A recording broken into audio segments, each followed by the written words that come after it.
Hello and welcome back, guys. We're now starting a new story, DND Quirk, written by Lotus Munviel. You can find author's profile link in the description. Let's begin. Since Izuku Midoriya was 4, he hasn't had the best life. On his birthday he found out that he would never get a quirk. They just did an X-ray and found out his pinky toes had 2 joints. They didn't do further testing, saying it wouldn't prove anything other than he's quirkless. On their way home his father committed suicide once he found out Izuku was quirkless, and he didn't want his family to disown him. The next day at school Izuku was withdrawn and his friend Katsuki, Kaken, Bakugo bugged him to tell him. When Katsuki found out, he started to bully the poor kid. Lies of quirklessness being contagious and laws stating quirkless can be used as punching bags. Izuku was beat up on a daily basis. This went on for so long Izuku gained a high pain tolerance, learned a ton, and gained a slight hate of quirks. He lasted 10 years of torture, abuse, and burns. Izuku's mom has been his only supportive person. Of course Izuku does his best to help his mom by getting a job and doing a lot of the chores at home. Today was his first day off in a very long time. As he surfed the internet he found an old subreddit. On this subreddit they talked about a game called Dungeons and Dragons. He read stories and saw lots of awesome artwork.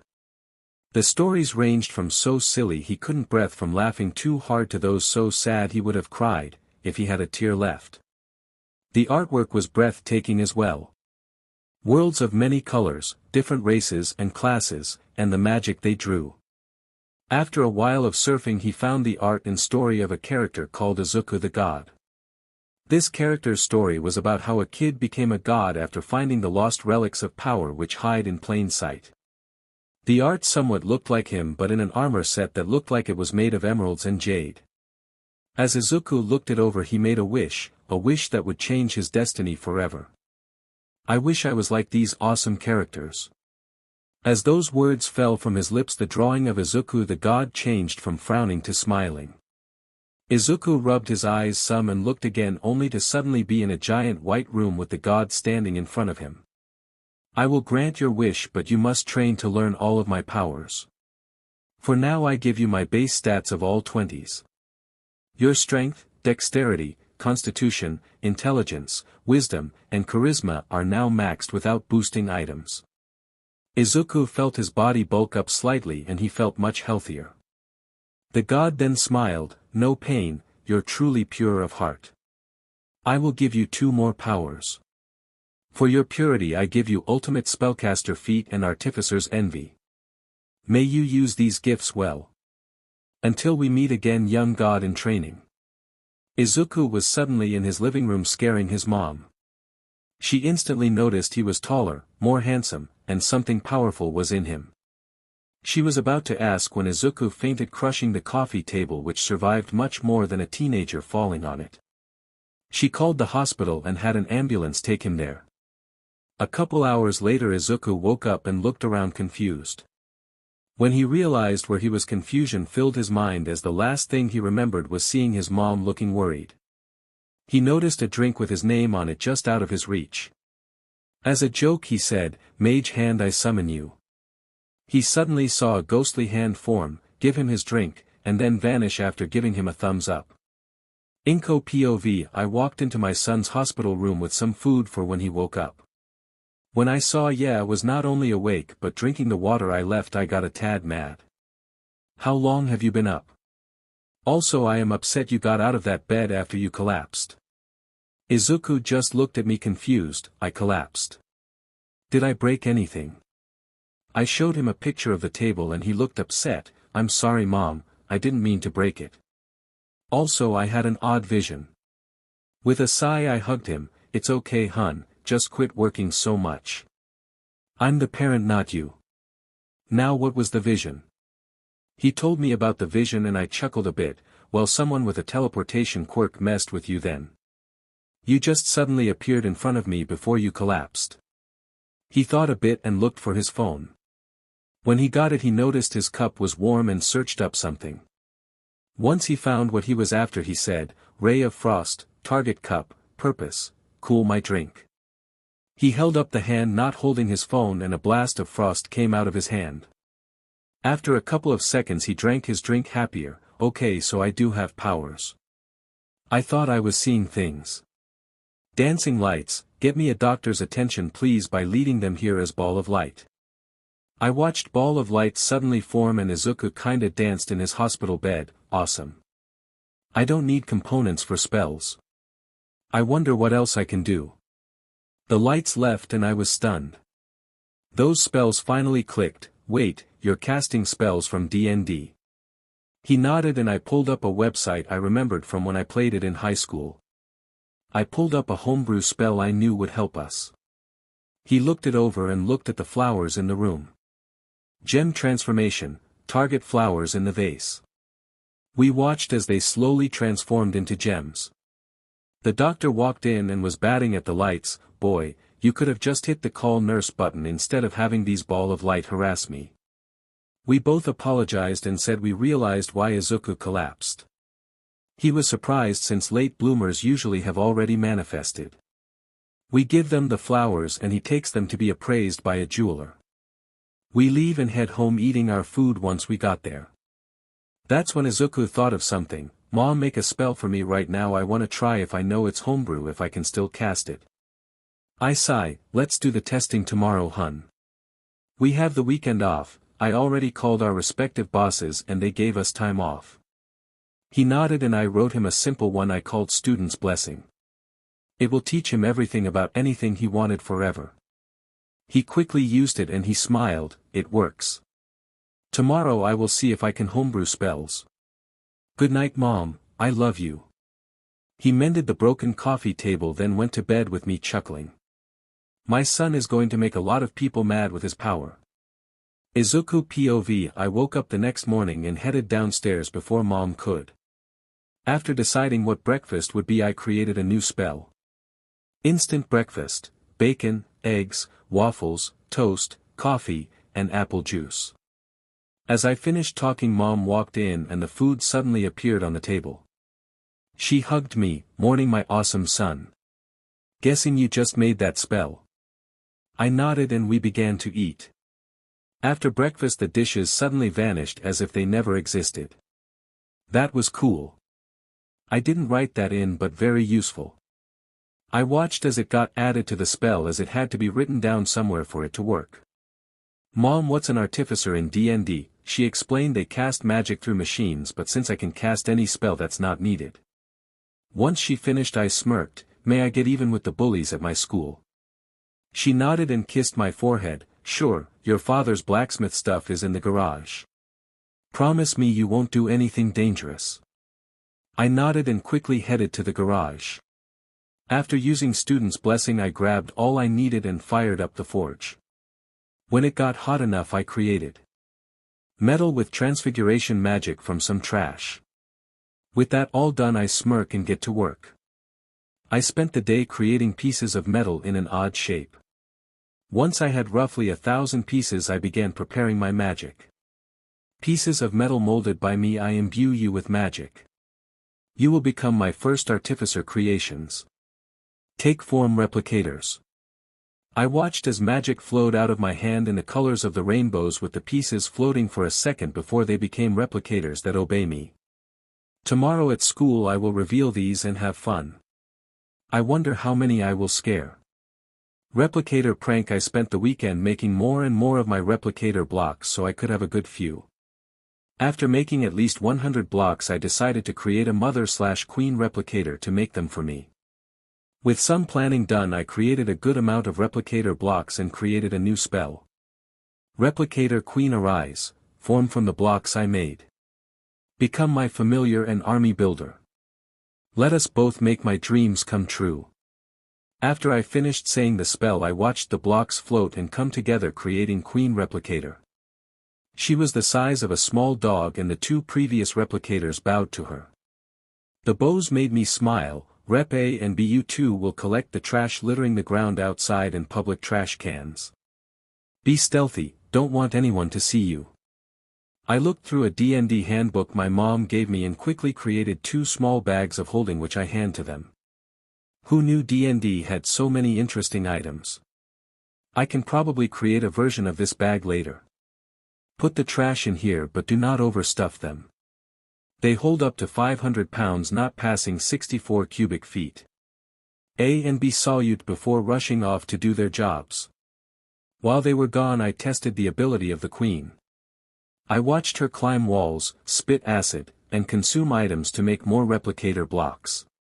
She was almost perfect, the only problem is she tried to eat everything to replicate. I had to tell her multiple times to wait till the others returned to eat while I repaired the stuff she gnawed on. After a couple of hours the duo returned running like their metal was melting. That's when I saw why they were running. Bakugo was trying to blast them and I was laughing. They stole his backpack that he threw at them when he saw them. Throw his bag at him and hide. They heard me and did just that. As he was blinded by his bag they hopped into a nearby trash can and temporarily dismantled themselves to hide easier. He looked around for a bit then gave up after blasting the trash can with his quirk. Once he was gone A and B returned and dumped out their haul. Half a ton of trash was then turned into a bunch of metal using magic and Queen instantly started to dig in. By the time the pile was done I literally had a giant army of replicators. It now went from A to A7. I thought a bit and created a special bag of holding that can hold infinite replicator blocks. With A7 turned off and in storage I had the rest become a metal backpack for me to use tomorrow as my last backpack was used to create all the bags of holding. The metal one made from the blocks did look a bit silly but honestly I liked it. With the weekend over I couldn't wait for school. I bet Bakugo gets a bit of deja vu when he sees them. The next morning I ate breakfast with Mom and she saw the backpack made of the blocks. She smiled glad I upgraded from the burned bag that I've used for a couple of years. I did the dishes and rushed to school so I can be there early. Luckily I was able to get into the classroom avoiding Bakugo and his goon squad. As he walked by me to his desk he kicked my backpack only to hurt his foot. DMN nerd, how many books are in that backpack? Got a library in there. I shook my head, just the class stuff Bakugo. The backpack is made of a stainless steel and vibranium blend. He laughed, looks like tin to me. You'd only be able to get that if you stole it. I smirked when he tried to grab my bag only for it to move away. Bakugo was stunned for a little bit as each time he reached for it would move away, when he stopped it would return to where it was. His goons tried as well only for similar results to happen to them. Class started and my replicator backpack gave me each book I needed when I needed them. By lunchtime Bakugo is visibly fuming and his palms are crackling some. Before I could stand he grabbed my shoulder, "What's with your bag, nerd?" I winced in pain as his explosions burned my shoulder. This triggered my replicators for a funny result, well funny for me that is.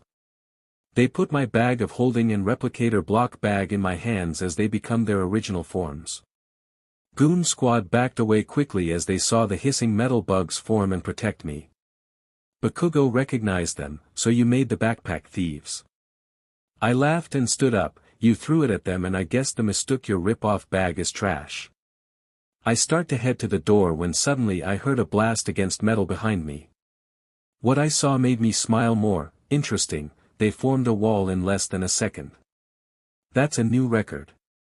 Anyways, lunchtime. I left with my replicators around me in a circle with two on the ceiling. Everyone avoided my replicators as Queen got onto my back and shoulder taking my bags of holding back. I ate lunch alone and messed with my replicators. We tried many forms and I was easily able to use them as armor. With my testing done I headed back inside with my replicators calmed down and had them become the bag again.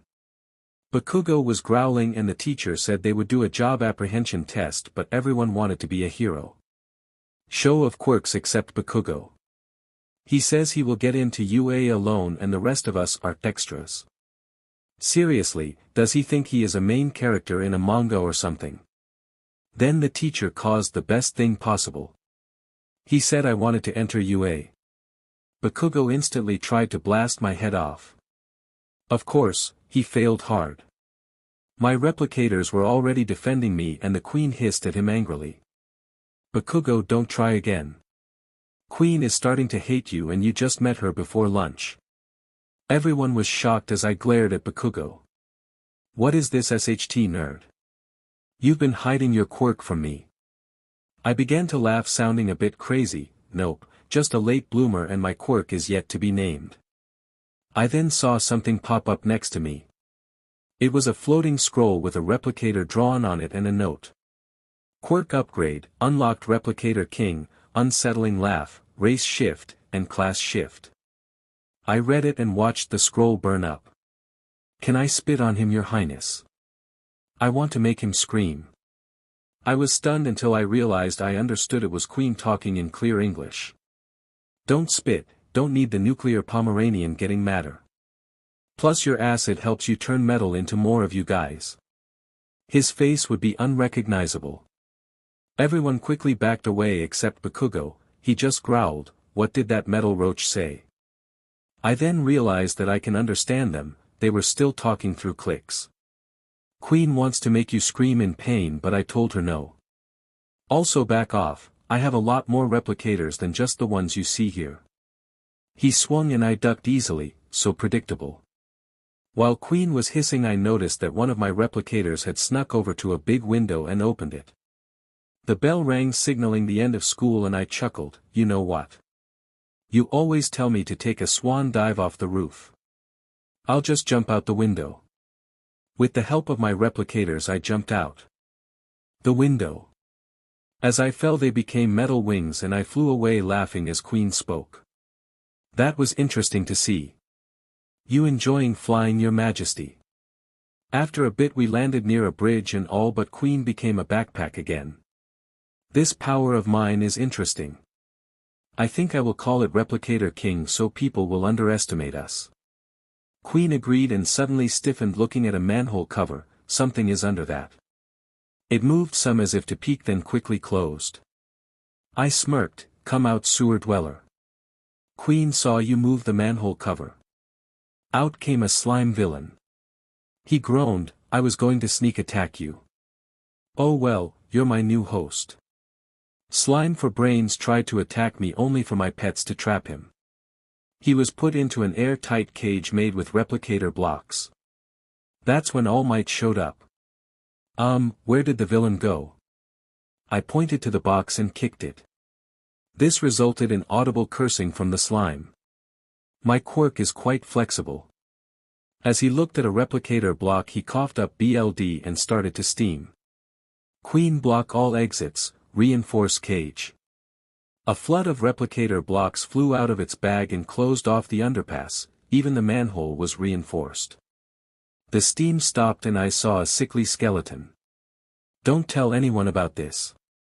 I don't need people worrying. I walked over and popped my knuckles, I will if you keep what I'm about to do a secret. He looked worried but nodded. God's blessing, ultimate heal and boost. A green light came out of my hands and healed him. All of his old wounds vanished while he suddenly regained his muscle mass. With the healing done I felt tired and knelt down with Queen getting a tad worried. All Might helped me stand up and hugged me, thank you so much. I can now be a full-time hero again and save people. I nodded and said, glad to help. I have multiple quirks but I just want Replicator King to be the known one. I'm a late bloomer and it suddenly manifesting nearly killed me. He looked worried, you were born with your quirks yet they didn't manifest. I nod and recall the blocks as I have some become spider legs on the cage. Let's turn him in, if I am punished for quirk usage will you tell my mom what happened? I asked as I sat on the giant metal spider. All Might nodded and started to walk to the police station with me. People wanted his autograph and I had to have people back away from the cube multiple times. Queen got mad and had replicators become a ring of bug-looking suits of armor with massive shields. All Might POV, I heard the metal bug controller talk. If I'm in trouble because of the replicator knights you're going into the bag of holding with the rest of the replicators. Then there was a flurry of clicking and hissing. I don't care, you had them made to make this quicker. Quirk use in public is illegal without a license. I turn my head to see the thing he calls Queen clicking and hissing at him. I know technically you're a sentient hive mind quirk, but still rules are rules. Young Midoriya, what is it saying? All I hear is clicks and hissing. I ask, kinda curious of the boys' quirks. Even though they could be from All for One. Queen was arguing that she doesn't like her children being forced to hold Sludge Head anymore. That and the punishment is unfair if I get in trouble since he did try to kill me. So your quirk Replicator King is kinda explaining itself since your quirk can make more of itself. He nods and then winces at a flurry of clicks, she can create more. She finds it rude you call her an it. Her kids are its. All Might chuckled, I didn't mean any offense but never talked to a sentient quirk with a gender before. Clicking and young Midoriya translates, I know I didn't teach her those words but she said that she's never seen AF airhead that inflates himself like a certain type of doll. He sounded so uncomfortable saying that I couldn't help but laugh. Don't get into an insult war with me, Queen. I've heard a lot worse, your metal cockroach. Some clicking, that's nice and gentle. She says thanks for the compliment. Roaches are nearly unkillable. I sighed, I forgot about that. You win this round. If we see each other again I will find the best insult. More clicking and a laugh, she says bring it Air Might. We turned in the slime villain who tried to escape only for a wall of the odd pieces of the cube to stop him.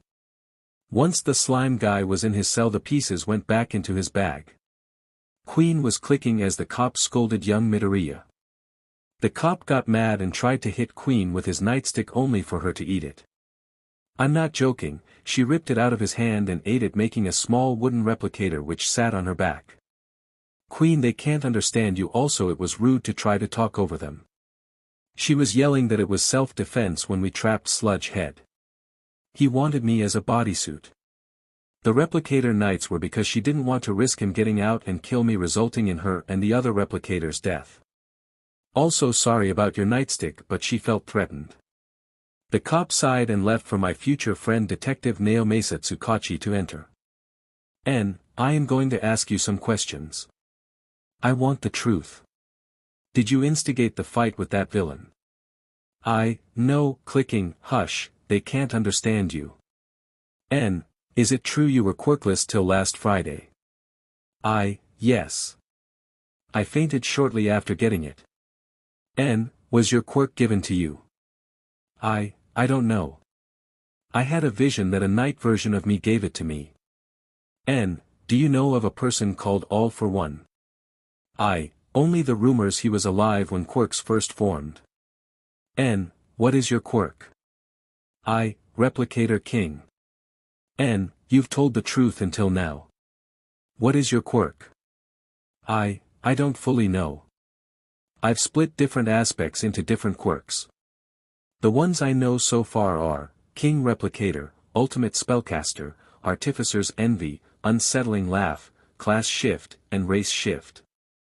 Also as I unlock more of my quirk a scroll shows up with the stuff I've unlocked. Sounds like DND feats. That's what my mom said. Wait, my quirk appeared when I was looking at art from DND players. Incoherent and rapid mumbling. Young man, can you focus please? Queen hits him, ow. Sorry and thanks Queen. Clicking, I can't help it, I've had the habit forever when I analyze quirks and usage. What do you think my quirk is? Most likely your quirk tells you who's lying or telling the truth. It may just be subconscious training that lets you see signs of people lying easily. Then again you might have synesthesia. A neurological condition which is a mix of the senses that lets you see words and color them based on tone. Amazing. You not only guessed right but actually guessed how I know. I'm going to send you to a friend. They will give you an IQ test. Naomasa left pulling out his phone. Young Midoriya and I left the room while talking some. I got a text from Nizu saying he wanted to meet the kid. I got a taxi and told the kid to get in. When we arrived at UA, Shota Aizawa was there in his stupid sleeping bag. Hello All Might. Nizu is in his office. Who's the runt? The kid was basically starry-eyed. You're Eraserhead, the underground hero. You avoid media and fight basically quirkless as your eye-based quirk stops theirs from working unless it's a mutant type. Aizawa looked stunned. How do you know my quirk? Young Midoriya blushed. I've seen a few of your battles personally and I've watched the video of you fighting the gang. Your hair gives away when your quirk is active. Also, I bet you get dry eye since you can't blink. Aizawa nodded and got out of his sleeping bag. Impressive. I think I will join the meeting after all. Oh yeah, my name's Izuku Midoriya. Also, you do know there are sleeping bag suits.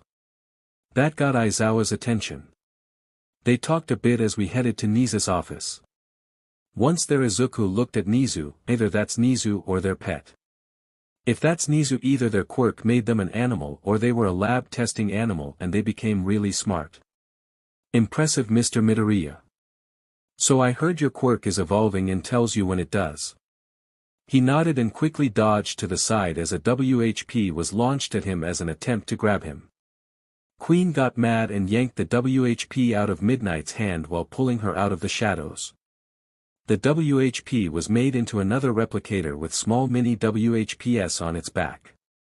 That was my favorite WHP. A flurry of clicking filled the room and young Midoriya sighed. Queen says you shouldn't have tried to attack me with it then. Also, thanks for replicator if I heard her correctly. Oh, I did okay and I will do that later, plus he needs to be bigger later. The WHP was leather, iron thread, and a mix of sleep-inducing drags. Midnight nodded and backed away afraid of Queen. Nizu was amused. Such an interesting quirk. So let's do this IQ test, okay? Young Midoriya nodded and started to fill it out with what looked like a metal quill. Midnight, Aizawa, and I left the room to talk.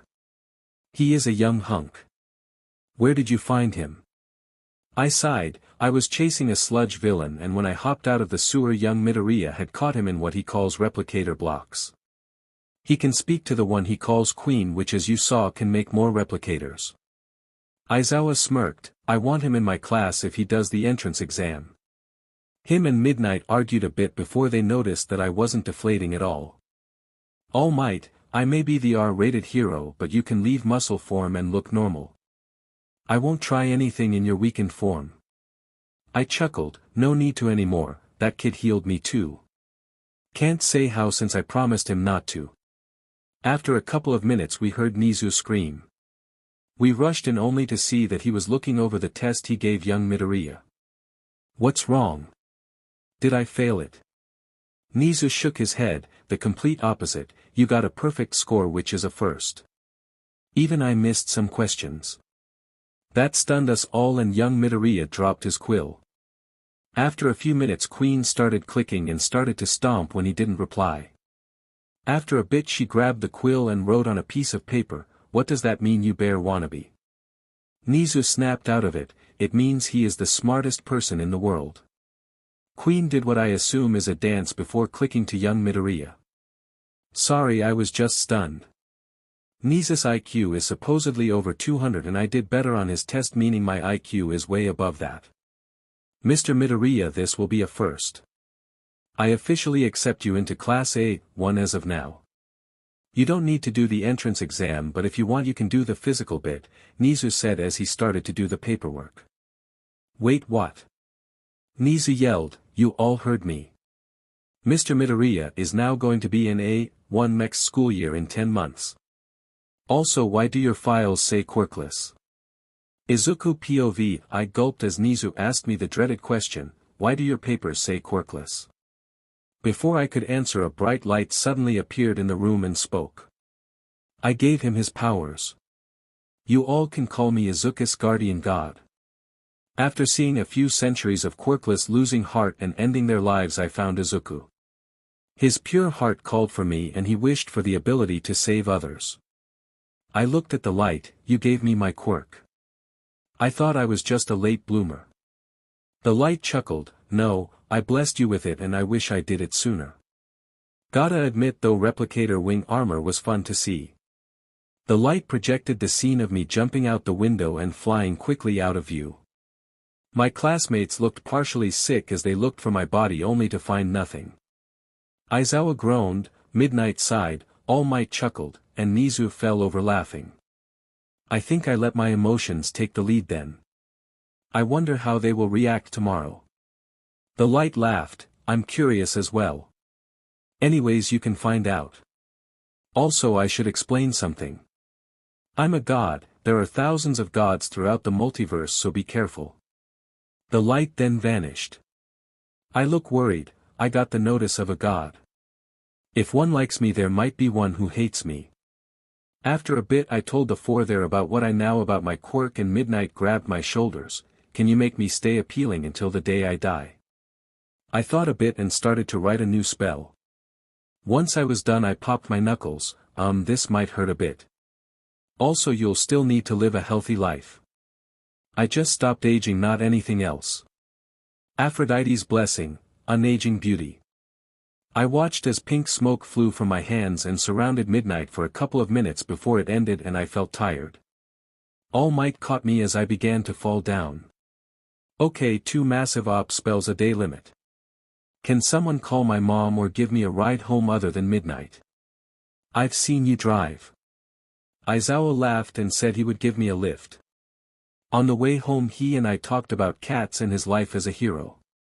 Once we arrived, there were 2 cops at the house and Mom was crying. I ran over to her. Mom, what's wrong? She grabbed me and cried as I found out what's going on. Apparently my classmates thought I died and vanished out of existence. I explained what happened and admitted I was emotionally drained when I pulled the stunt. Queen ordered the replicator wing armor to reappear on me, and the cops recognized the blocks. Oh, you're the sludge catcher. I saw you walk in with All Might and the giant spider cube made of those pieces. Are they tech or an aspect of your quirk? I scratched my head, kinda both. I'm sorry for causing you guys more trouble. He laughed and left with his buddy saying, you show up tomorrow, make them think they are seeing a ghost. I'll update the school on the files. Mom dragged me inside and scolded me for going that far. We ate supper and I told her I got into UA. She was proud of me and I told her about what happened in the office.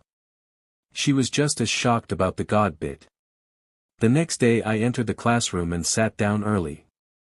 As people came in, they would make some sound of discomfort or fear and rush out of the room.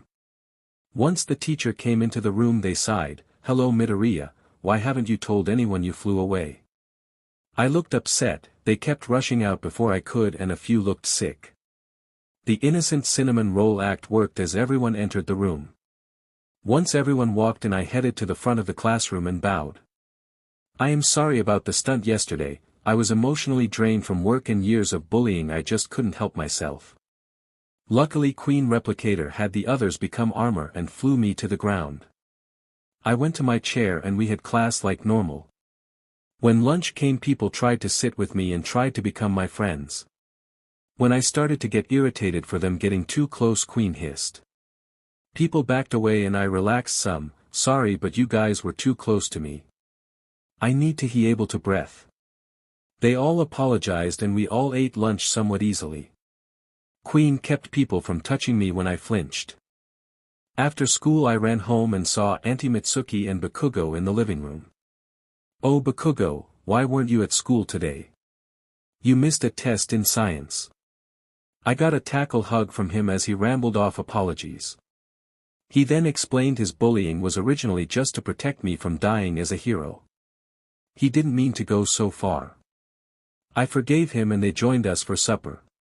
Before supper I went into my mini blacksmith shop in the garage and started to make something from metal. Replicators A through J, collect trash please. No stealing backpacks and other people's property even if they throw it at you. They left and Bakugo lit the forge for me. So they collect trash, and that's why I saw one leave a trash can.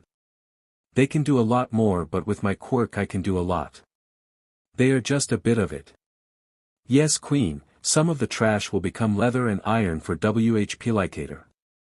I grabbed some metal I already had and began to mess with it, slowly making it into an item for Bakugo. About half an hour later all 10 replicators I sent out returned with all but one dumping their haul. Bakugo was stunned and looked at all the trash. I will explain in a bit Bakugo, just let me get to work. I changed the giant pile into the mix of vibranium and stainless steel, then made the smaller pile into leather and iron. Okay, explain how you are so powerful. You literally turn trash into metal and leather. I laughed and told him that after looking at D&D stuff I jokingly did a spell and it worked. After that I finished what I was making and handed it to him. He put on the gloves and looked confused. I showed him that they make his explosions more focused. Don't use these on anyone, but villains also use them for your test into UA. With them on his hands I tinkered with them to make it a simple movement of the thumb to expand or focus the blast. Thanks, and I will. Wait, I thought you were applying to UA. Bakugo said, a tad confused and worried. I shrugged, I will think about it. I rather not step on your big ego. Hey. We both laughed and went upstairs for supper with Katsuki showing Auntie what I made him. No offense Izuku, but will it be able to handle his explosions? I nodded. Right now it's a mix of vibranium and iron. As his quirk gets stronger from use I might have to change its metal mix, but I will only do as needed for it. If I use a mix that absorbs about 50% of his blast now it would just be a small firecracker. After they left I headed back to the garage to see Queen still eating. Starting tomorrow after school I will start to clean up a beach. That way I do a good deed, strengthen my body, and increase how many spells I can do a day. Queen asked, can I make more replicators? Might be able to make a battleship with enough. I laughed softly, sure, but what will be the ammo? In her own way she gave me a, seriously, look. Oh yeah, you guys could be used as ammo. Well, I'll make the beach stuff into wood once I've moved it and such for floating replicators. I'm thinking wood enhanced with vibranium and a thin coat of natural LTX from the aloe plant. My mom chuckled, sounds like you're planning world domination. I shook my head, nope, maybe a good vacation for us both. Could make a second queen and place her at a magma vent eating lava rocks until she creates a replicator island. There can only be one queen you. If you make another there will be a war. Mom looked at me for a translation so I sighed, she said only one queen can exist or there will be a war. Maybe a princess then. Okay, I get it. Only we can make the blocks. No need to scream. Mom laughed and we both went to bed. The next day after school I headed to the beach and started to clean it up without any trouble. I found an old fridge which could easily weigh 200 pounds and was able to lift it with one hand easily. Once I discovered that I just sorted and stacked stuff up so I can convert them all and feed them go queen. By the time I was done I made sure no one was watching and tried to lift up a stack on a plate of replicator blocks. I struggled to lift it for a few seconds, then I was slowly able to lift it up. While I lifted it up I realized that my body was getting more and more muscular. Even though I was mostly using my arms and my shirt sleeves were ripping, so were the legs of my breaths. I kept lifting and moved under the plate of trash. When I got fully under it I did squats until I got bored of it an hour later. By that time the replicators I had become a comb to look for glass shards was done and made a good-sized pile. After figuring how much there was I came up with an idea. Queen think a replicator-based weapon would be useful. Might have to use a slight bit of magic to unify and undo the blade, but that's it. Queen looked up at me, what are you thinking? I smirked as I pointed to the glass. The replicator weapon will be a handle full of replicator pieces with a replicator block bag of holding. Some pieces are special unbreakable glass and the rest are the regular metal ones. Queen did her equivalent of a nod and I began to turn the glass into special glass and had her convert it. Once that was done I changed the trash over and waited. It took an hour for her to convert it all, but by then I had fixed my clothing to fit me and got my new measurements. I went up 3 sizes in everything which SCKS cause they will cost a ton to buy and I didn't want to drain my savings. With all the pieces made I headed home with Queen now alone having to be my backpack. I know you became bigger to not have to constantly control other replicators when in backpack mode, but now people think I am crazy talking to a clicking backpack. Queen hissed, they insult I attack. I groaned, you can't just attack people. I want to be a hero, not a thug. She huffed and stayed quiet. I chuckled and got home. Hey Mom, I already cleaned off the beach and I need more clothes. I accidentally gained a lot of muscles. When she looked at me she sputtered a bit. You're also a good bit taller. You're almost as tall as your dad. I nodded and went up to my room to grab all my clothes. Queen sent out a group to collect town's trash again. Need the matter for my clothes and school uniform. Mom, I'm going to make a new item, avoid the garage. With that said, I spent the night making the handle for the replicator weapon. Once I finished it I fixed my clothes and took a shower. When I came down I created breakfast again and ate early with Mom walking in as I finished my half. Wow, you're up early. I blush, I didn't sleep actually. It took me a while to fit the clothes and uniform properly. Mom sighed and called the school saying I wasn't coming in due to another quirk incident. Up to bed, mister. You will sleep today and tonight, then go to school tomorrow. If Katsuki shows up after school, do not show him whatever you made. I got a call yesterday from Mitsuki saying he blew a hole in the wall. I nod and head up to bed tired. Queen walked in and tapped me, don't you have school? Get up, MSTR. I look at her, Mom called in so I don't have to go to school. Let me sleep, okay? Queen smirked in her own way, want me to go instead of you? I take notes and everything for you. Well, not your homework, you gotta do that. I sighed and told Mom Queen's idea. Mom was against it until I created a version of a wireless camera and screen. After a while of testing with using it to control Queen wirelessly, Mom agreed. She went to school for me as a replicator knight as she collected some spare replicator blocks to become bigger. She flew there and walked into the classroom. When the teacher saw her he groaned, Izuku, you're sick, go rest. I chuckled, I am, this is Queen in replicator knight form. I'm using special camera and screen combos to talk. I'll be doing the school work through Queen. Oh, and please don't irritate her, she won't give you lifts or pieces of her body.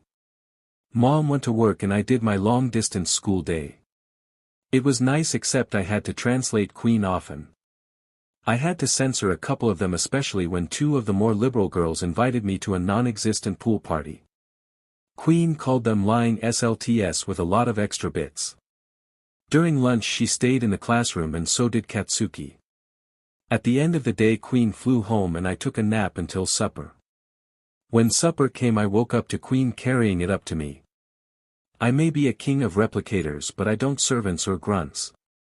I always ask if they want to for a reason. The reason is because I want friends. Queen laughed, I understand, but you need to give us voice boxes or speakers of some sort. I nodded and ate supper. I slept that night and went to school with Queen back in bug mode. At the end of the day Aizawa drove up to the school. Midoriya, we need to talk, and so does the one you met first. I nodded and we drove off. I wonder what All Might and Aizawa want to talk about. When Aizawa got me to UA he woke me up and we headed to Nisa's office. All Might was truly smiling, Nezzy was drinking tea, and Midnight tried to grab me with her new WHP. Replicator caught hers and grabbed her before dragging her away. Why is she always here? Did she not learn from the first time? I was annoyed as Replicator returned a bit later and jumped into the bag. Nizu laughed, she is one of the best poetry and music teachers available. Now we want you to be a dual classer. One of the first. You will spend morning in support and afternoons in hero training. The first day will be the reverse since Aizawa hates the opening ceremony. I nodded and Queen clicked some. Be nice, Queen. Just because I'm being asked to do support doesn't mean they think we are weak. I began to tinker as All Might walked over. Also, I want you to be my successor, the next holder of my quirk. I finished and gave what I made to Queen. What do you mean by making King the next holder of your quirk? All Might, Nizu, and Aizawa backed away slightly as Queen spoke.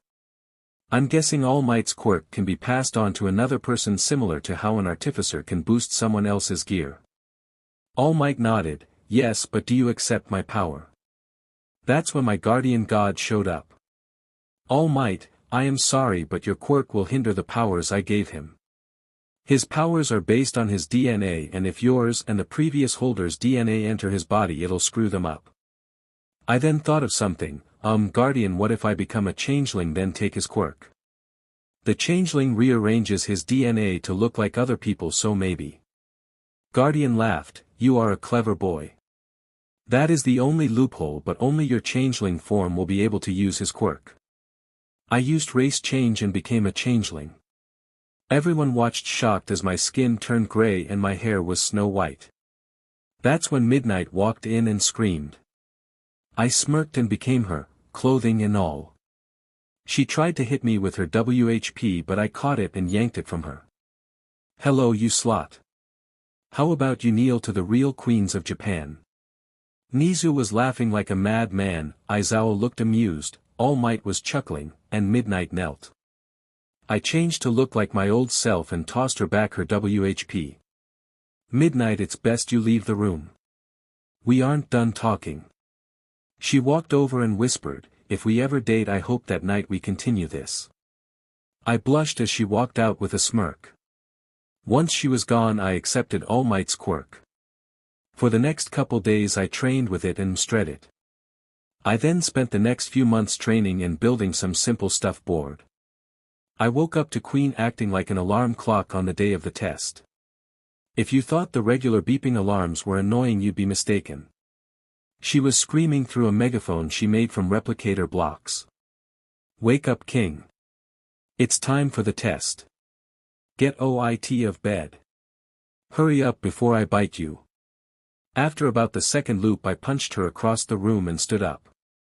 I looked at my hand stunned when I saw I had made replicator blocks coat my fist when I punched her. This will be interesting, I can control blocks directly now. I focused a bit and made myself a hoverboard, not the real thing just the rip-off wheeled thing from the 2010s. After being happy with my ability I rode it to the bathroom, showered, got dressed, had it change wheels for legs, went downstairs, reformed the wheels, and headed to the kitchen. Mom laughed, nice to see you're still creative but I don't want you to be lazy.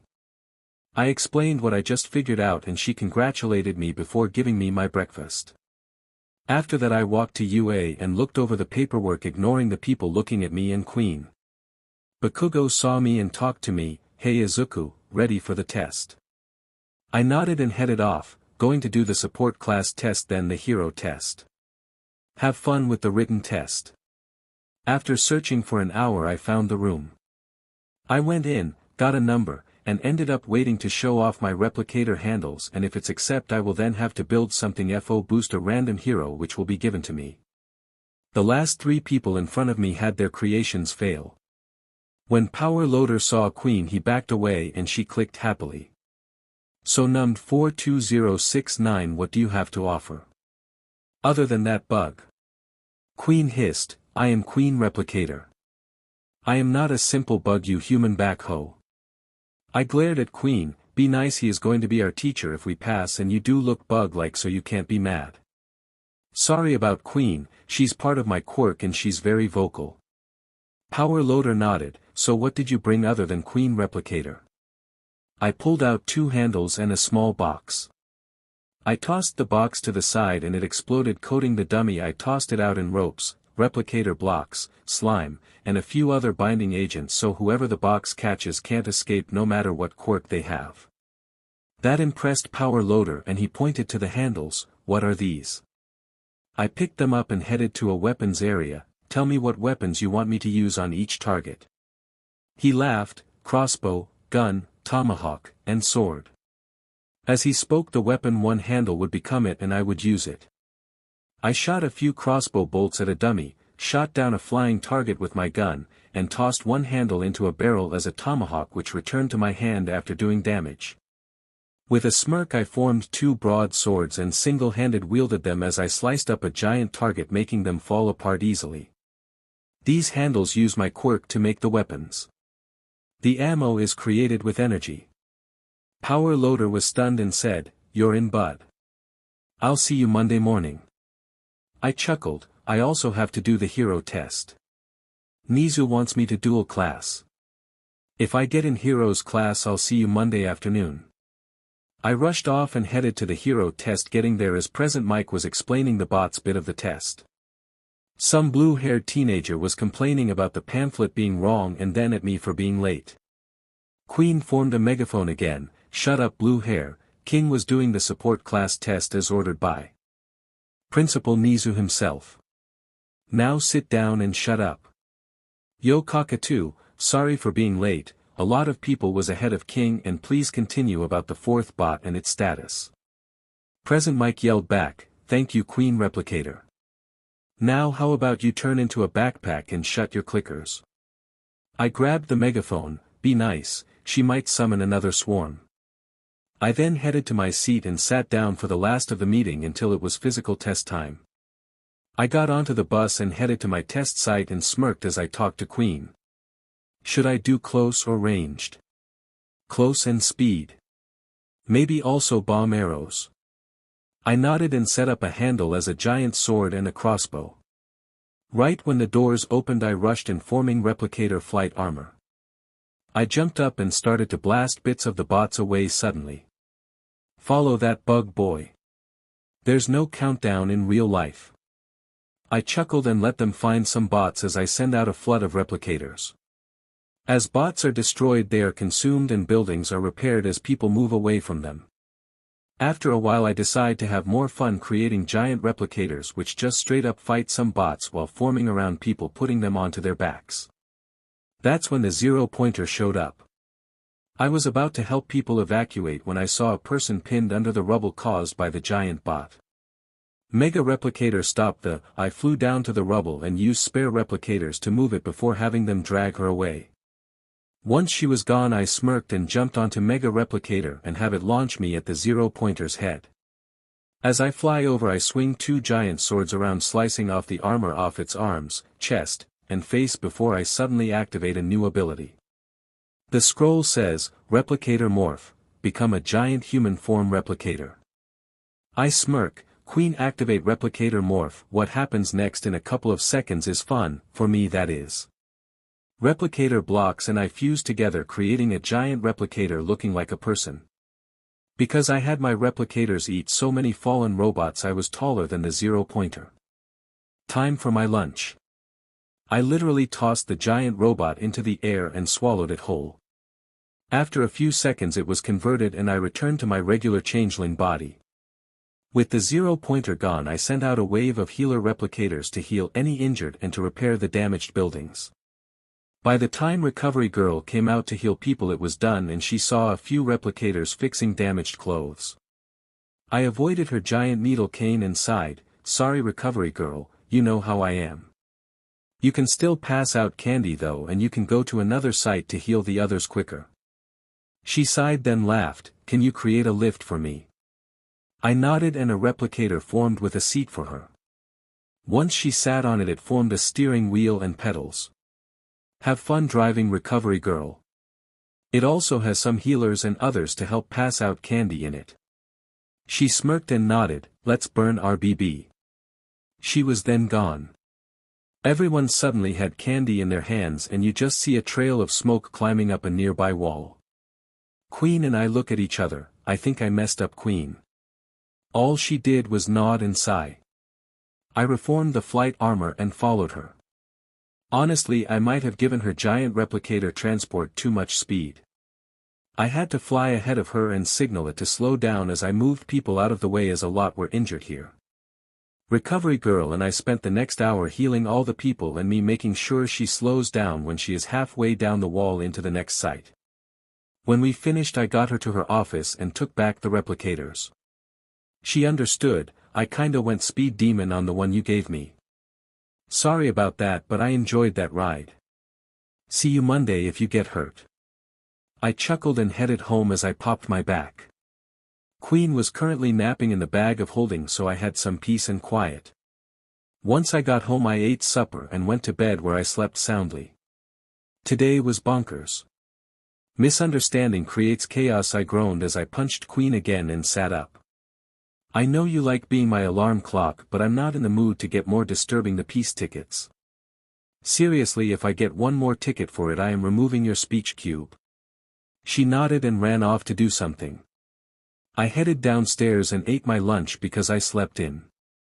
The test was literally yesterday and using a lot of magic tired me out.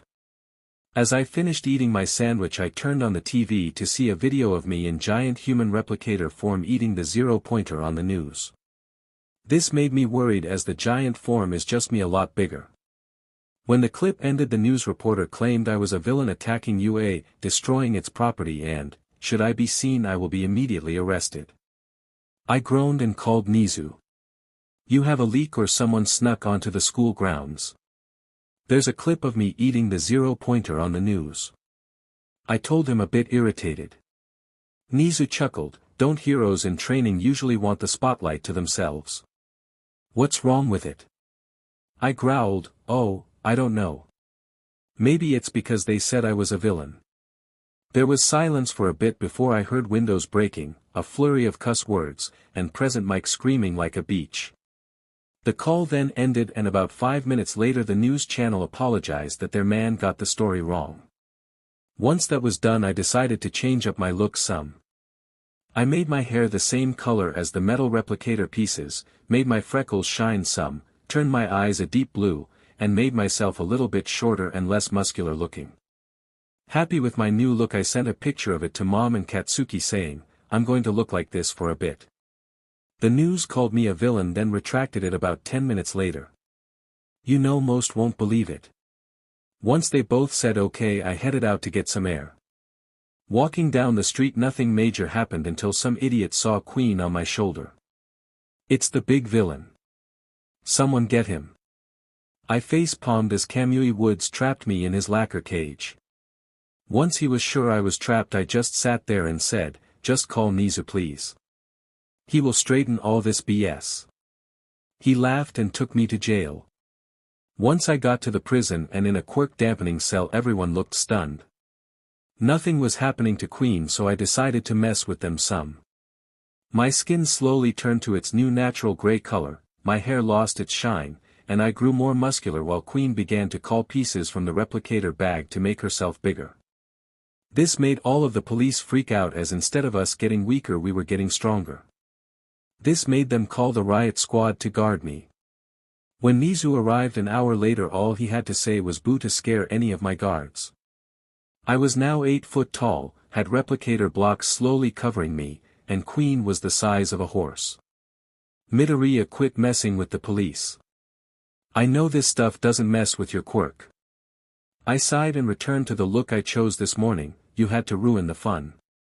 I was going to form claws and roar at them. I then decided to try out my unsettling laugh. The results were perfect. The riot squad literally dropped their stuff and ran screaming. Nizu joined in as it was funny. Once we stopped laughing we left the police department and headed to UA. As we walked there I gave him an idea. Since some quirks or powers will be seen as villainous maybe a dorm system would be best, also much more security. With the plan fully talked about he agreed and began to set up the dorm system and more. On my way home I ran back into Kamui Woods. When he tried to catch me again I allowed Queen to eat the branches he grew. As he kept trying all he did was allow Queen to make a ton of wooden replicators. Once he realized what was going on he panicked. I had them trap him and rolled him around some before we released him. That is for imprisoning me under false pretenses and for trying to do it again. I left with my replicators leaving behind a barfing hero. By the time I got home there was a line of idiotic barfing heroes. All Might, Aizawa, and my mom were waiting for me. Young Midoriya, why is there a line of barfing heroes? I sighed, Kamui Woods falsely arrested me then tried again. The others then tried so I made hamster ball around them and rolled them around until they gave up. What I don't get is that when I was with Nizu they didn't attack me. That final bit made All Might and Aizawa furious. They said they would look into it and both left in a huff. Mom sighed before suddenly getting an evil grin. Izuku, how about you and I make some more homebrew spells and items? I walked in and spent hours making a collection of prank spells to use on heroes who attack me tomorrow. I might have to make a villain persona for tomorrow for when I prank stupid heroes just in it for fame and money. After a good night of sleep I decide to create a villain version of me. Using my new changeling body I created a new look just to mess with people. My new look was based on an ancient cartoon series called Street Sharks. I turned into a black so dark it kinda looked like I was a mess up in Photoshop. I made my teeth, jaw, and claws into metal, and I made sure to increase my muscle mass as I became a great white shark human hybrid. With my look decided on I showed Mom. She liked it but had me add some neon green markings to make glow when roaring. With that all set up I used a warping spell to end up in the center of town way up in the air. As I came down I roared and ate a tunnel into the ground. As I dug around I made sure to avoid the plumbing and wiring underground. After some digging I found some villain's underground base. I found a small girl and after calming her down I looked them over. She was covered in scars, bloody wounds, and she was so skinny it was obvious she was malnourished. What's your name, little girl? She sniffled. I'm Mary. Are you one of Overhaul's men? I shook my head and motioned her to stay quiet. I quickly healed her and headed through the tunnels. As I explored I found an old man on life support and quickly healed him as well. He was about to freak out until Eri tackled him. Grandpa, you're finally okay. He chuckled and I motioned for him and Eri to follow me out. As I dug a way out Overhaul showed up. Chisaki, what have you done to me and Eri? My name is Overhaul now, old man. I'm going to erase quirks using Eri's BLD now, this time you die. I heard an odd noise and someone coughing up. BLD, mysterious savior, protect Eri. I give you my blessing to raise her. Please save my granddaughter from this madman. I turned and saw from the wall around Overhaul's hand spikes had speared the old man. With a growl I pulled out my replicator bag. Queen, it's time for a feast. Activate the Naquata swarm. Out came a bunch of glowing replicators, but these one's pieces are triangles and much sharper. One cut the spikes as I re-healed the old man while the rest attacked Overhaul and his goons. I quickly got him and Eri out of the basement and pointed him in the direction of the police station.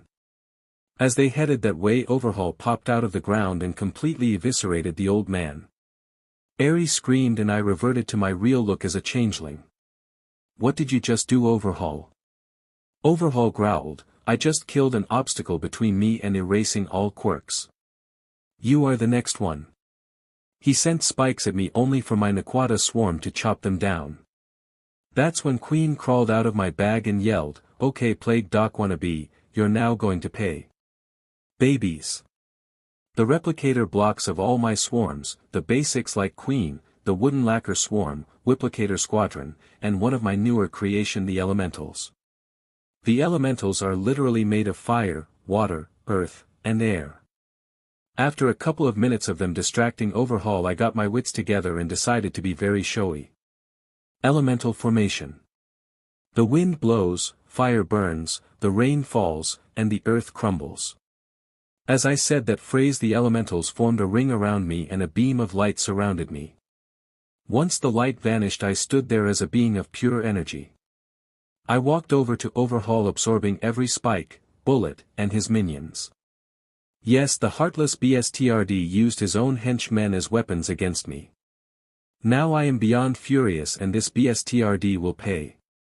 With a swipe of my hand I cut off both of his hands and cauterized the cuts. You dislike quirks so much I will grant your longing. How about a peek at what you want? I then hit him with a vision of a nightmare world where everything collapsed since quirks are now the base of our civilization. The nightmare caused him to pass out while I stayed as an energy entity for a while. I motioned for Eri to sit still as I stood ready for any trickery that might happen. After half an hour the police arrived and freaked out when they saw me as energy and playing tic-tac-toe with Eri. When the living lie detector walked over to me I sighed, hello again truth detector. I never learned your name but I know your quirk. The truth is I was planning to prank some heroes since they kept attacking me yesterday. Instead I found an underground base where they tortured this girl using her BLD for something. I then found her grandpa, I healed him only for this plague doctor wannabe to make him into a puddle. That's when I made myself into energy, let him see the future he was working towards, and removed his hands so he's quirkless. After a few hours of questioning and me helping officers beat what was left of Overhaul's gang, I took Eri home with me.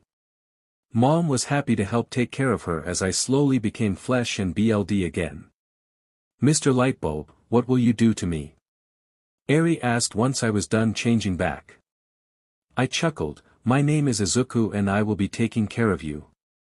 It was your grandpa's final wish. As I said that, Mom pulled me away. "Why didn't you revive him? There are resurrection spells." I sighed and shook my head. I can only resurrect those wanting to return. Plus his body was completely destroyed. I need at least a hand. She looked sad until Eri walked over and hugged my leg. "Izuku, can we play some? I was never taught how." I quickly grabbed my replicator bag. Z4 collect trash for me. Let's make Eri some stuff. Queen got onto my shoulder. "Hello Eri, I am Queen Replicator.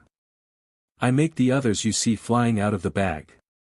Eri was watching in awe until Queen to her. I knelt down so she could see Queen better. "So you're kinda their mommy?" Queen laughed. "I guess so. I'm their creator and queen. Izuku is the king as he created me." Eri smiled more. "Does that mean Izuku is royalty?" I shook my head. "No sweetie. It's just an honorary title since I made them." I headed to the garage as some replicators returned. Eri followed me as I turned the first batch of trash into plain cotton fabric. Once I got a good few skeins of fabric, I saw Eri playing tag with a few replicators. She was having fun as she ran from and at them as they began to get bigger and become humanoid as multiple replicators became one person. Mom walked in. "Eri, come here please. I need to measure you for clothes, okay?" Eri ran over and let her. Once Mom got the measurements needed, she gave me the clothing sizes before running off for the undergarments. I let her play with the replicators until I hear her stomach growl. Once I heard that, I instantly turned around and knelt down. "Eri, how about we get lunch, okay?" Eri looked confused. "What's lunch? I already had my meal." That set me off. I motioned Eri to follow as I headed to the kitchen. When we go there, I had a few replicator blocks become a high chair with spider legs to move her around so she could watch. I made some scrambled eggs, bacon, and toast. She watched as I made everything using 2 replicator handles. She watched in awe as I would flip bacon, then whisk eggs with the part suching out as I would butter toast and cut it with the other. I fed her as Mom returned to Eri eating in a high chair that was moving around the kitchen to set her at the table. Mom laughed and we all ate lunch as the rest of the replicators arrived and returned to the bag. I did the dishes and got back to making Eri some clothes and toys. By supper time she had a full wardrobe, a couple chests of toys, some puzzles, and I had drawings for self-defense gear for Eri. Then Eri came flying through the garage door and hugged my leg.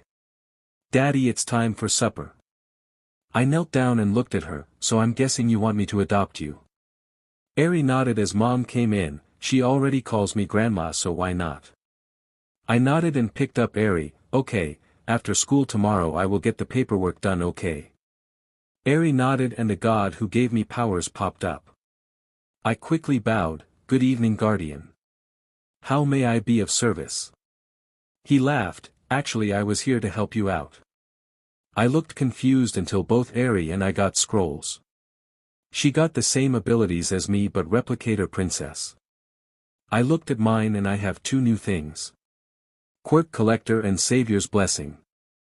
I looked them both over and Eri looked at her scroll confused. "Daddy, what's this floating thing?" I chuckled. "It's a new quirk for you, sweetie. You got the same as me. As you gain use and mastery of the ones you have already. For example, you can command all replicators other than Queen." She tried it out and clapped as she had them become different animals and such. Thank you, Guardian. I will use these gifts and train Eri to use hers. Guardian chuckled then vanished. Over supper I explained what Guardian was and her new quirk as I looked my scroll over with a ton of quirks under Quirk Collector. It seems every quirk I've seen used or been within a mile of. Tomorrow at school shall be interesting as hell. I called Nizu and explained what happened and he said the paperwork would be ready after hero class. I can bring Eri, he and a few other heroes would tutor her some, and he was worried how our bodies will handle multiple quirks beyond feats. I set up a hammock for Eri with some extra soft cotton fabric stuffed full of memory foam, creating a plush soft hammock. I then had replicator blocks hold up her hammock in my room before we both went to sleep. Good night, Daddy. Good night, my snowball princess. Unlocked feats, King Replicator, lets Izuku control Replicator and their blocks. Also lets him speak to Queen without a translator block. Ultimate Spellcaster, can cast any spell/cantrip without materials, vocalization, or hand motions. Also unlimited spell slots. Artificer's Envy, can make anything mechanical or magical without any problem. Even can create homebrew stuff. Unsettling Laugh, Izuku can laugh in a way to make all who hear it fear him. Only those mentally warped are immune. Best example of immunity is Nizu. Class Shift, lets Izuku become any class from DND. Currently an artificer but can become a ranger, fighter, monk, etc. whenever he desires. Race Shift, Izuku can shift between any DND race including homebrew races. Currently a changeling due to One for All. Replicator Morph, become a giant human form replicator. Savior's Blessing, when saving others you can heal those you're helping, undoing any injuries as they form. Quirk Collector, gain a copy of any quirk you've been within a mile of. This feat is very dangerous as you gain that quirk's drawback unless you figure out how to remove them. First day I smirk and punch Queen into the air right before she becomes an alarm. Gotcha this time, Roach Queen. Now from now on be gentle with your wake-up calls. We have a young princess here. She growled as she reformed on the ground, dirty trick king. I thought you were still asleep. I laughed and stuck out my tongue before I generally woke up Eri. Eri, time to get up. We have to go to school. She slowly woke up and went to shower and get dressed. I headed downstairs, summoned breakfast, and got my mom up for work. After I got mom up Eri came down to eat, I showered, and ate as well. I put Eri on my back and remade the cheap 2010s hoverboard thing. Hang on tight, Eri. This is going to be fast and fun. Replicator blocks wrapped around us so I couldn't accidentally drop her. With Eri secure we took off. Of course people were stunned when I had the replicator board, as I'm now calling it, launch over the road, walk on walls, hang from the underside of the overpasses as we headed straight to UA. People recorded what I was doing as Eri was laughing and screaming as she enjoyed it. Once we arrived at UA I dropped her off at Nisa's office, signed the adoption papers cause why not, and headed to A. I of course left Eri some replicators which numbers are almost always growing. I left her AZ, WHP Replicator Squad A, Elemental Set A, and Lacquer Platoon A. As I walked to A1 I spoke to Queen. Of course it ended up an argument as she didn't want another queen to exist. In the classroom I waved to Aizawa and headed to my seat saying, "Fine Queen, we will talk about this later. If Eri makes a replicator king or queen of her own I'm not destroying it. Neither are you, so don't think of it." Queen clicked angrily but sighed, "Fine, but if she makes both one must die. Only one per person deal." I nodded and watched as the rest of my class walked in. Bakugo and the blue-haired dude came in first. Bakugo nodded to me and sat at his seat, with his feet up. Before Blue Hair could berate him I said, "Don't even start at Blue Hair. He won't listen to you. Katsuki, feet down please or you'll get a desk made of replicators."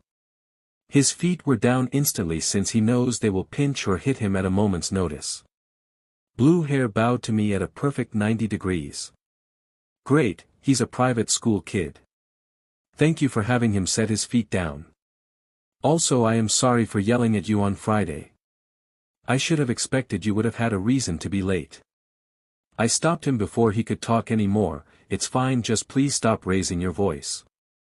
I had to give my daughter a ride to school on a replicator board and she screamed as she enjoyed it. Before you start a tirade about it, she is adopted. I saved her yesterday from a villain. The rest of the class came in and was chatting before Eri came running in with her replicator squads on and behind her defending her. Daddy. Big scary monster. I quickly hugged her and looked at the monster. I nearly busted out laughing when I saw it was just Hound the canine hero. Princess, he is not a monster, sweetie. He is a hero. His name is Hound and his quirk makes him part dog. He may howl when excited, but he's a nice guy, I promise. I trained with him. Before I saved you. Eri still looked scared and I sighed. Aizawa, may I have Eri stay with me today? I think it'll take a bit for her to adjust to good people. He sat up in his yellow sleeping bag scaring the girls. Fine, just make sure she doesn't mess with the quirk apprehension test. I nodded as he tossed us all gym uniforms and quickly equipped mine like in video games of D&D. Eri pouted some and I couldn't help but laugh. Got a spare, Aizawa? I'll resize it for her. Nizu came up the hallway breathing. There you are, Eri. Sorry, I should have warned you about Hound. Eri hugged him as I began to mess with the uniform to resize it. It's okay, Nizu, you didn't know how I would react. I handed her the uniform and she equipped it like I did. This made Blue Hair curious and demanding. Okay, explain, you said you adopted her. How do you both have the same quirks by the look of it? I groaned and Eri glared. Look, Blue Meanie, Daddy saved me and Guardian blessed me. Now go bully someone else. Guardian. I chuckled. I'm not explaining him. Get changed or Aizawa may expel you. He did expel an entire class. I picked up Eri and formed the replicator board, stuff taking off. By the time they all got to the testing area, Eri and I were using a water control quirk to pass a ball of water elemental replicator blocks around. They were stunned to see the blocks floating, but they stayed quiet as Aizawa tossed me a softball after explaining the test. I caught it and went to a circle. Can I just use 1% of what I have? I don't want to go all out yet. He sighed. Do 1% then all out. I'm curious. I nodded and sighed. Everyone please stay behind the barrier. A wall of my special glass replicator blocks formed before them. That's when a scroll showed up for Eri and I. We read it and smiled as I said, Battlefield freeze. Ultimate protection. A glow of gold covered everyone and everything all over town and further. I then popped my shoulder and said, Elemental formation. The wind blows, fire burns, the rain falls, and the earth crumbles. Elemental replicator ring formed as I became energy again. After that I said, Collector activate all. My body of energy began to morph, some becoming bigger and stronger.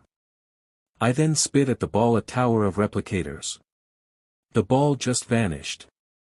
The machine it was attached to said, Error, too much info. Everyone was silent except Eri, who did the same thing as me. Once she mimicked me, she hugged me. I chuckled and held her as I flew us away from the undamaged testing area. The rest did the ball toss with much less impressive scores.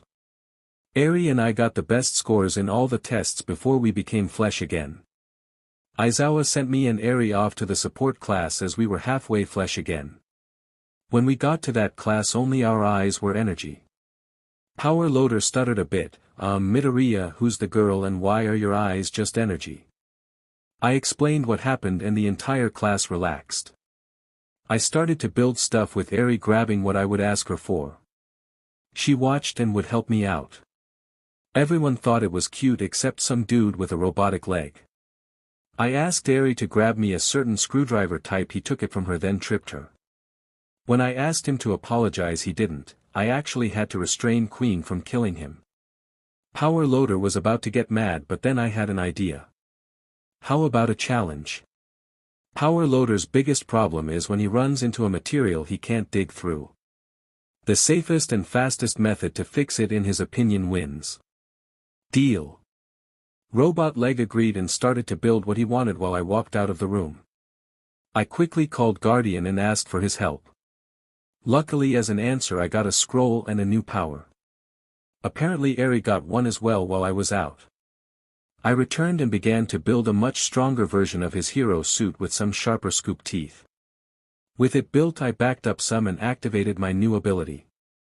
My power flowed through the entire suit before I sat down and coughed a little bit. As Robot Leg finished as I took a small nap to recharge some magic. His machine was just new scoops for his old suit with diamond tips.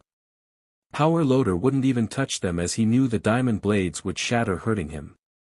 When he switched to mine he knew this was different from his usual upgrades. He headed to a room full of tough metal, nearly unbreakable stones, and targets. I summoned a wall of my special glass replicator blocks and was accidentally on the wrong side of it. He barely tapped the obsidian with his new outfit and it sank in an inch easily. When he started to dig through it he sent shards flying out of excitement. I, being on the wrong side, get nailed a bit. Eri screamed as she saw me bleeding. I motioned for her to calm down as I removed the shards. The wounds instantly healed and I used magic to repair my uniform. Eri relaxed and waited for Power Loader for finish as I had my replicator handles become shields to stay safe. Power Loader apologized for getting excited but he loved it. I took down my wall and repaired the obsidian, bedrock, and the metals he destroyed. Queen caught me with her children as I got weak suddenly. Eri ran over and hugged me as I sat in the metal chair. I returned it and chuckled, "I'm fine my snowball princess. I didn't mean to scare you." Queen thanks for the chair. I didn't expect my new feat's ultimate upgrade, ultimate repair, and unbreakable infusion to drain me so much. Queen chuckled, "It's fine king. Princess Eri, you may make your own replicator king later to help you make your own army later okay? Just one though understood." Eri nodded and sat in my lap as I had the chair form multiple legs and carry me back to my workstation. Robot Leg apologized to Eri for being a JRK and she gave him a metal rose she was working on as I made the suit for Power Loader. "It's okay, if I was in your shoes I might have done the same." I hugged my daughter and we made some support gear to help heroes entertain kids. Luckily Eri was able to help me test them. Everyone loved Eri so Power Loader lets Eri stay with me in the morning and help us test child-based support stuff. On my way home with Eri, with me still in the chair, a portal appeared and another me popped out. Eri looked confused until he said, hello, what's your quirk? Also what's with that chair it looks epic."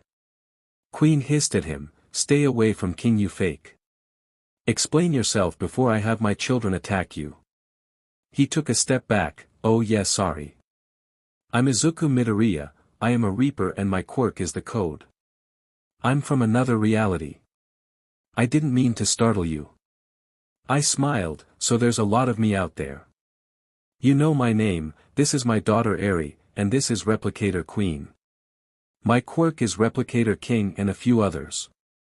This chair is actually replicators working together to support me as I regain some magic energy."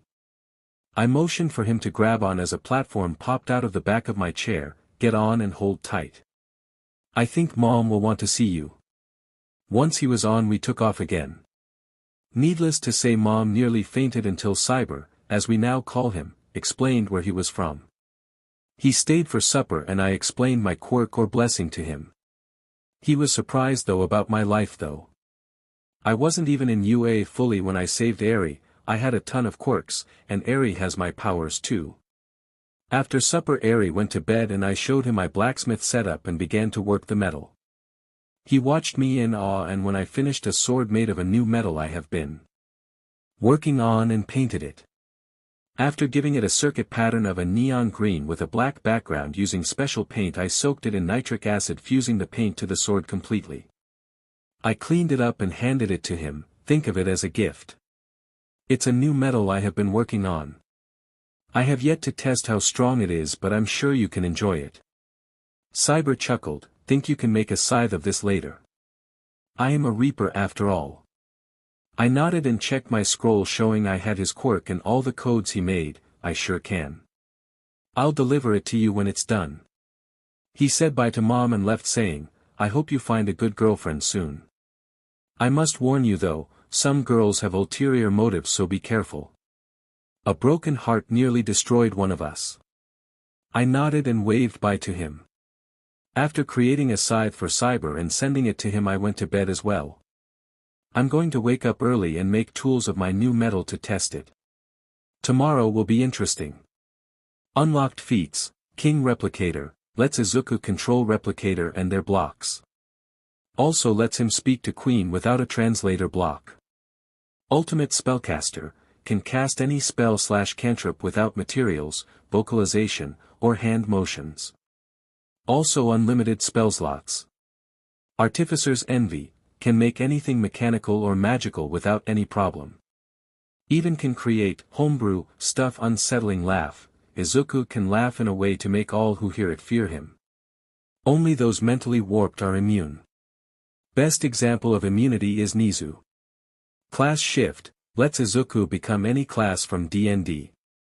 Currently an artificer but can become a ranger, fighter, monk, etc. whenever he desires. Race Shift, Izuku can shift between any DND race including homebrew races.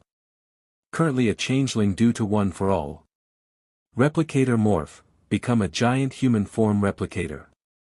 Savior's Blessing, when saving others you can heal those you're helping, undoing any injuries as they form. Quirk Collector, gain a copy of any quirk you've been within a mile of. This feat is very dangerous as you gain that quirk's drawback unless you figure out how to remove them. Battlefield Freeze, creates a field around Izuku to stop, repair, and sometimes cause damage to whatever is in it. Ultimate Upgrade, this lets Izuku make anything better. A good example is a cheap wind-up robot toy into a fully functional robot servant. Ultimate Repair, he can fix anything that's been damaged or destroyed, making it literally new again. Unbreakable Infusion, Izuku can make anything he chooses unbreakable. Testing stuff and battle. I woke up early this morning and tested my new metal, enjoying the lovely patterns I could easily give it. Once I finished my tools, weapons, and a big upgrade to my replicator handles. The new nameless metal replacing the old blocks in it and reinforcing the glass as well. With the pieces colored with black and green. The first headed upstairs and woke up Eri. She got dressed while I cleaned up my forge zone.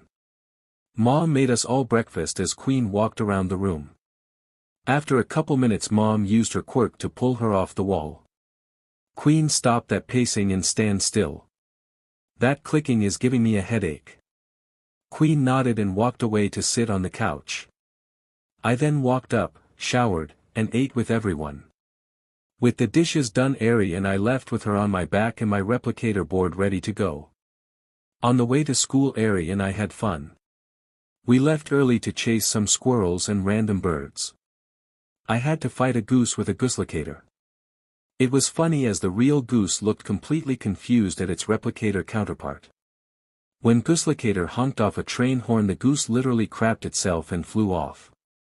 Some people thanked us for removing the bell-stealing menace.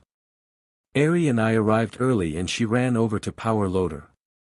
He was shocked to see Eri at first, but he smiled and picked her up in one of his scoops. I couldn't help but smile as he gave her a white and green jumpsuit. After a couple of seconds she had it equipped and she had a pink kitty version of his gear on. I took a quick picture and listened to them plan a garden to help out the vegetable and fruit-eating students. It could also help train plant-based quirks. Once they were outside digging, I began to test how tough the metal I made is. I pulled a shield out of a bag of holding and placed it on a dummy. Roboleg chuckled, that fancy paint job won't last, bud. I smirked, I bet $3 million it lasts through all the tests I'm about to do. He took me up on that bet and regretted it. I used flamethrowers, missiles, bombs, guns, bullets, lasers, even different quirks, and acid against it. The way it's painted made it last through every test.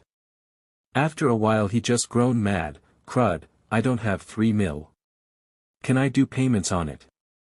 I just chuckled and tossed him a new leg, just try this sucker out and I'll say you owe $200. He tried it out and was instantly amazed. It looked a lot sturdier than his current leg yet weighed almost nothing. After running and such to adjust to it he said, "What is this thing made of? It is so light yet all the tests which would dent my current leg didn't even nick it." I just pointed to the shield, "Same stuff just not painted. I call it black iron. I can't really call it steel or anything else really. Also already have the metal, its special paint, and such patented already." As I spoke a mini portal appeared and a note was put in my hand. After reading it I just chuckled, might try that out later. I pocketed the note and began to try out my upgraded replicator handles blade weapons.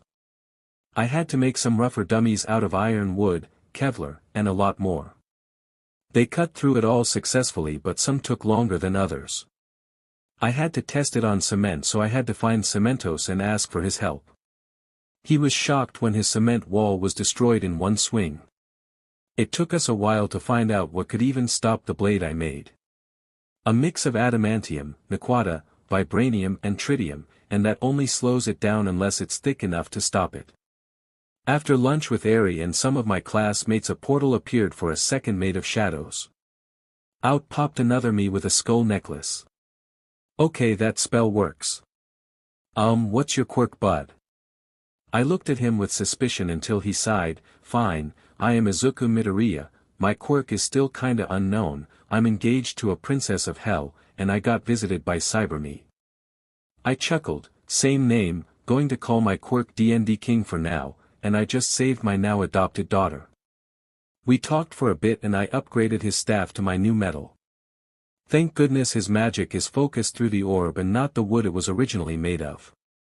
I sent him back home and we went to class with the rest greatly confused. Eri and I were playing a quick game of Rock M Sock M replicators. When she won Aizawa walked in and explained what we would be doing. That's when All Might entered the doorway. I am entering like a normal person. I just had my replicators mimic him but Queen yelled, "I'm an inflatable blonde idiot." This made people look worried and confused until All Might laughed. "Hello Queen, how's the swarm of its?" She chuckled, "Really good. Just got a few new ones last night." She returned to my shoulder and just waited there as the mimic of All Might returned to the bag. All Might walked over to me, "So Izuku, what have you done lately?" I picked up Eri and she had stars in her eyes. All Might meet my adoptive daughter Eri. I saved her from Overhaul. Guardian blessed her like he did me. Eri looked up at All Might and said, "No wonder he hated you. You're bigger than Rappa." Rappa. Eri nodded, "One of his minions. Focused on boxing and such." I pale a bit, "I fought him. He has one hell of a punch. Thank goodness I was in energy form." After that All Might explained the training today would be 2v2 and a challenge to beat the villain team. As he said that May, a classmate from the support class, ran up. May after spotting me, Midoriya, I need some help. I borrowed some replicator blocks and now they are ruining my table. I bolted so fast to them I just vanished. Once I got to the desk I saw the ones she grabbed and a few horrible replicas she made. The replicas were being smashed and broken. When the originals saw me they came running and hopped into their bag. I glared at May, "Small tip, you better listen too. My tech is part of my quirk and they hate replicas. Be glad they didn't call for backup to kill you." She instantly apologized saying she wanted to make some configurable gear anyone can use. After a bit of me scolding her I went back to I simply equipped a simple set of leather gear, goggles, and a few bottles filled with different potions I have been working on. Eri pouted a bit as she wasn't allowed to fight with me. I had to give her a VR headset version of what I used for class one day. Once she got a replicator avatar made I had her join me to appease her. I sigh and begin to stretch some while I headed down to the hero's waiting spot with Momo and Eritar. While we waited I asked Momo to create some simple speakers. When time was up I didn't even have to go outside for Bakugo and Shoto to come charging at us. With a chuckle Eritar flew among the roofs and Momo helped me fight hand to hand with the villains. After about 10 minutes of us fighting Eritar set up everything and flew away. I smirked and tossed Momo up and away. Once she was on the roof I used unsettling laugh and sent it through my replicators holding the speakers. As my laugh began to reach its peak I used an invisibly spell on myself so I turned invisible. I'm sorry Todoroki but you had to be teamed with Kacchan. It's time to pay the piper Kacchan. With the duo back to back looking terrified I grabbed a simple flute from Momo and began to play it. I made sure that it sounded perfect yet filled with warped undertones.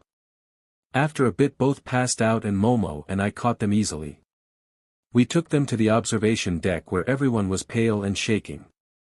Sorry about that. Kacchan was a bully for a good portion of my life. I just got even as I'm a late bloomer. The other teams did their things and I played with Eri until they were all done. I wonder what tomorrow will bring. I glared at the bell-stealing goose I scared off yesterday. It was back and about to steal a new bell. Touch that bell and you will regret it. Eri was using her replicators to make a new gooseplicator behind him as he touched the bell. The second his beak touched it I used a changeling skill called Unsettling Visage which instantly showed the goose my real face. As the goose backed up the gooseplicator honked a train horn and off the JRK went again. Eri was laughing while we headed on to school.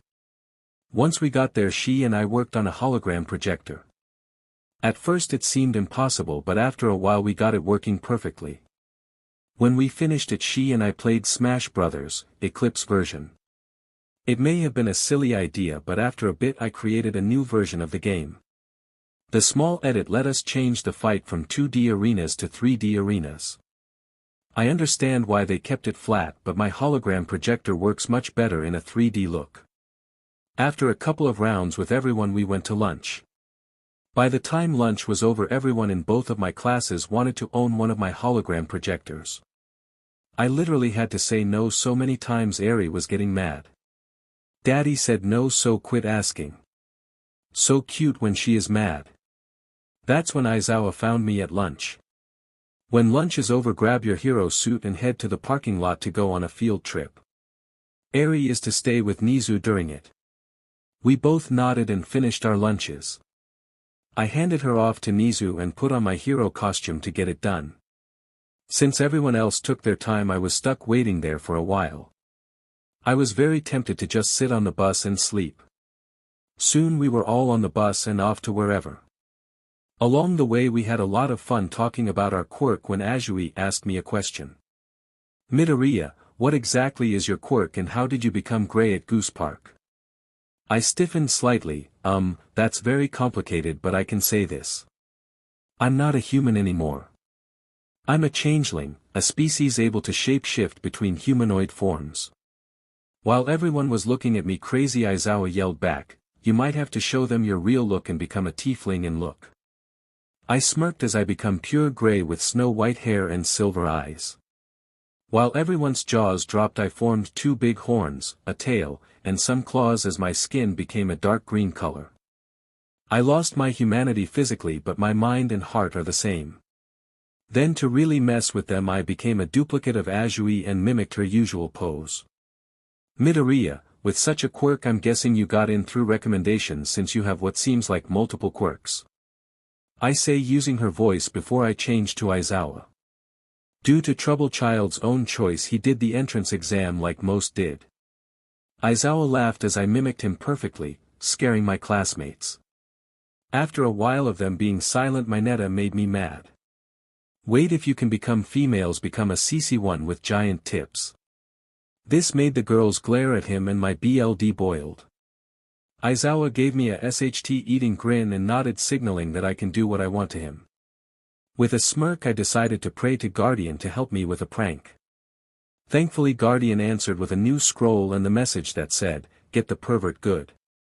With a smirk I stood up and walked over to the pervert. Once I was next to him I became a character called Jessica Rabbit. Is this what you wanted to see big boy?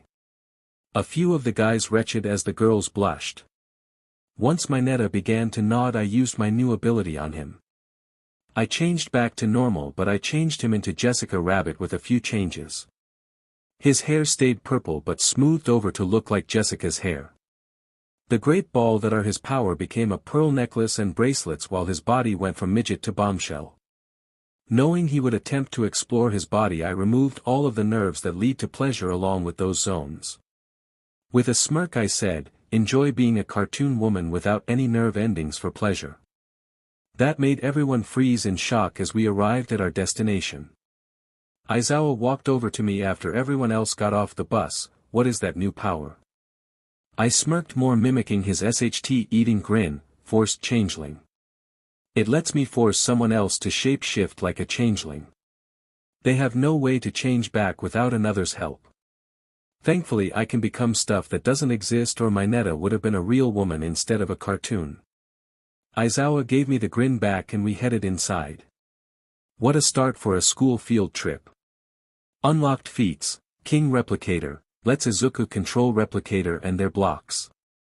Also lets him speak to Queen without a translator block. Ultimate Spellcaster, can cast any spell/cantrip without materials, vocalization, or hand motions. Also unlimited spell slots. Artificer's Envy, can make anything mechanical or magical without any problem.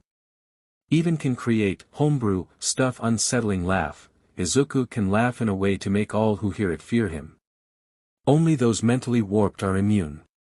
Best example of immunity is Nizu. Class Shift, lets Izuku become any class from DND. Currently an artificer but can become a ranger, fighter, monk, etc. whenever he desires. Race Shift, Izuku can shift between any DND race including homebrew races. Currently a changeling due to One for All. Replicator Morph, become a giant human form replicator. Savior's Blessing, when saving others you can heal those you're helping, undoing any injuries as they form. Quirk Collector, gain a copy of any quirk you've been within a mile of. This feat is very dangerous as you gain that quirk's drawback unless you figure out how to remove them. Battlefield Freeze, creates a field around Izuku to stop, repair, and sometimes cause damage to whatever is in it. Ultimate Upgrade, this lets Izuku make anything better. A good example is a cheap wind-up robot toy into a fully functional robot servant. Ultimate Repair, he can fix anything that's been damaged or destroyed, making it literally new again. Unbreakable Infusion, Izuku can make anything he chooses unbreakable. Forced Changeling, lets a changeling or another form of shapeshifter force a change of look, species, and more onto someone else. They can only force what they can become onto someone else. For example, if they can only become birds, that's all they can force someone else to be. With my Netta now a Jessica Rabbit clone with his quirk replacing her jewelry, we arrived at the unseen situation joint. I kept my Netta back as I let the others off. When it was just my Netta and I left, I explained what he is now, a living cartoon. He was upset a bit as he actually groped himself to feel nothing. I slapped him and then dragged him to the rest of the group, berating him with every step. What a start to a field trip. We all walked in and the Hero 13 looked confused. Well, more like sounded confused, their face is hidden in their costume. Why is there a purple-haired adult here? I quickly bowed, my quirk suddenly evolved again and fired off, making my Netta, a purple-haired midget with a perverted streak, into Jessica Rabbit. Jessica Rabbit is a cartoon character from Who Framed Roger Rabbit. Fortunately, in our case, cartoons are genderless, so he is still a male if he wants. 13 bonked me, you need to be careful with your quirk. It evolves way too much. That's when Guardian appeared in his ball form and floated nearby. I apologize for his blessing for growing so fast. As powers get mstred, new ones do form. I am Guardian, one of the many gods. Now I must explain this new ability. Izuku, if you mstr it you can even affect quirks on purpose. My Netta's evolved to fit his new body, but you didn't guide it. Practice enough and you can make quirks evolve, devolve, or completely replace them with another. I must go, I'm not allowed in mortal battles. When Guardian vanished, a black portal appeared and lots of villains popped out. I grinned. Aizawa, may I practice on them? I might be able to unlock some new powers.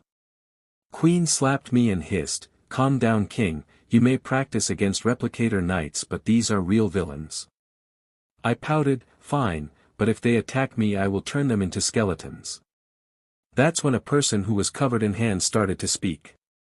Unfortunately I couldn't stop Queen, yo hand FTSH, speak up. Even my super hearing can barely hear you.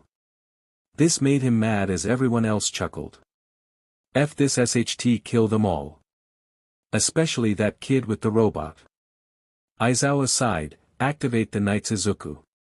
With a smirk I tossed my replicator bag and yelled, replicators, form Overlord Goblin Battalion. With that a shower of pieces came down and formed into one of the strongest armies you'll ever see.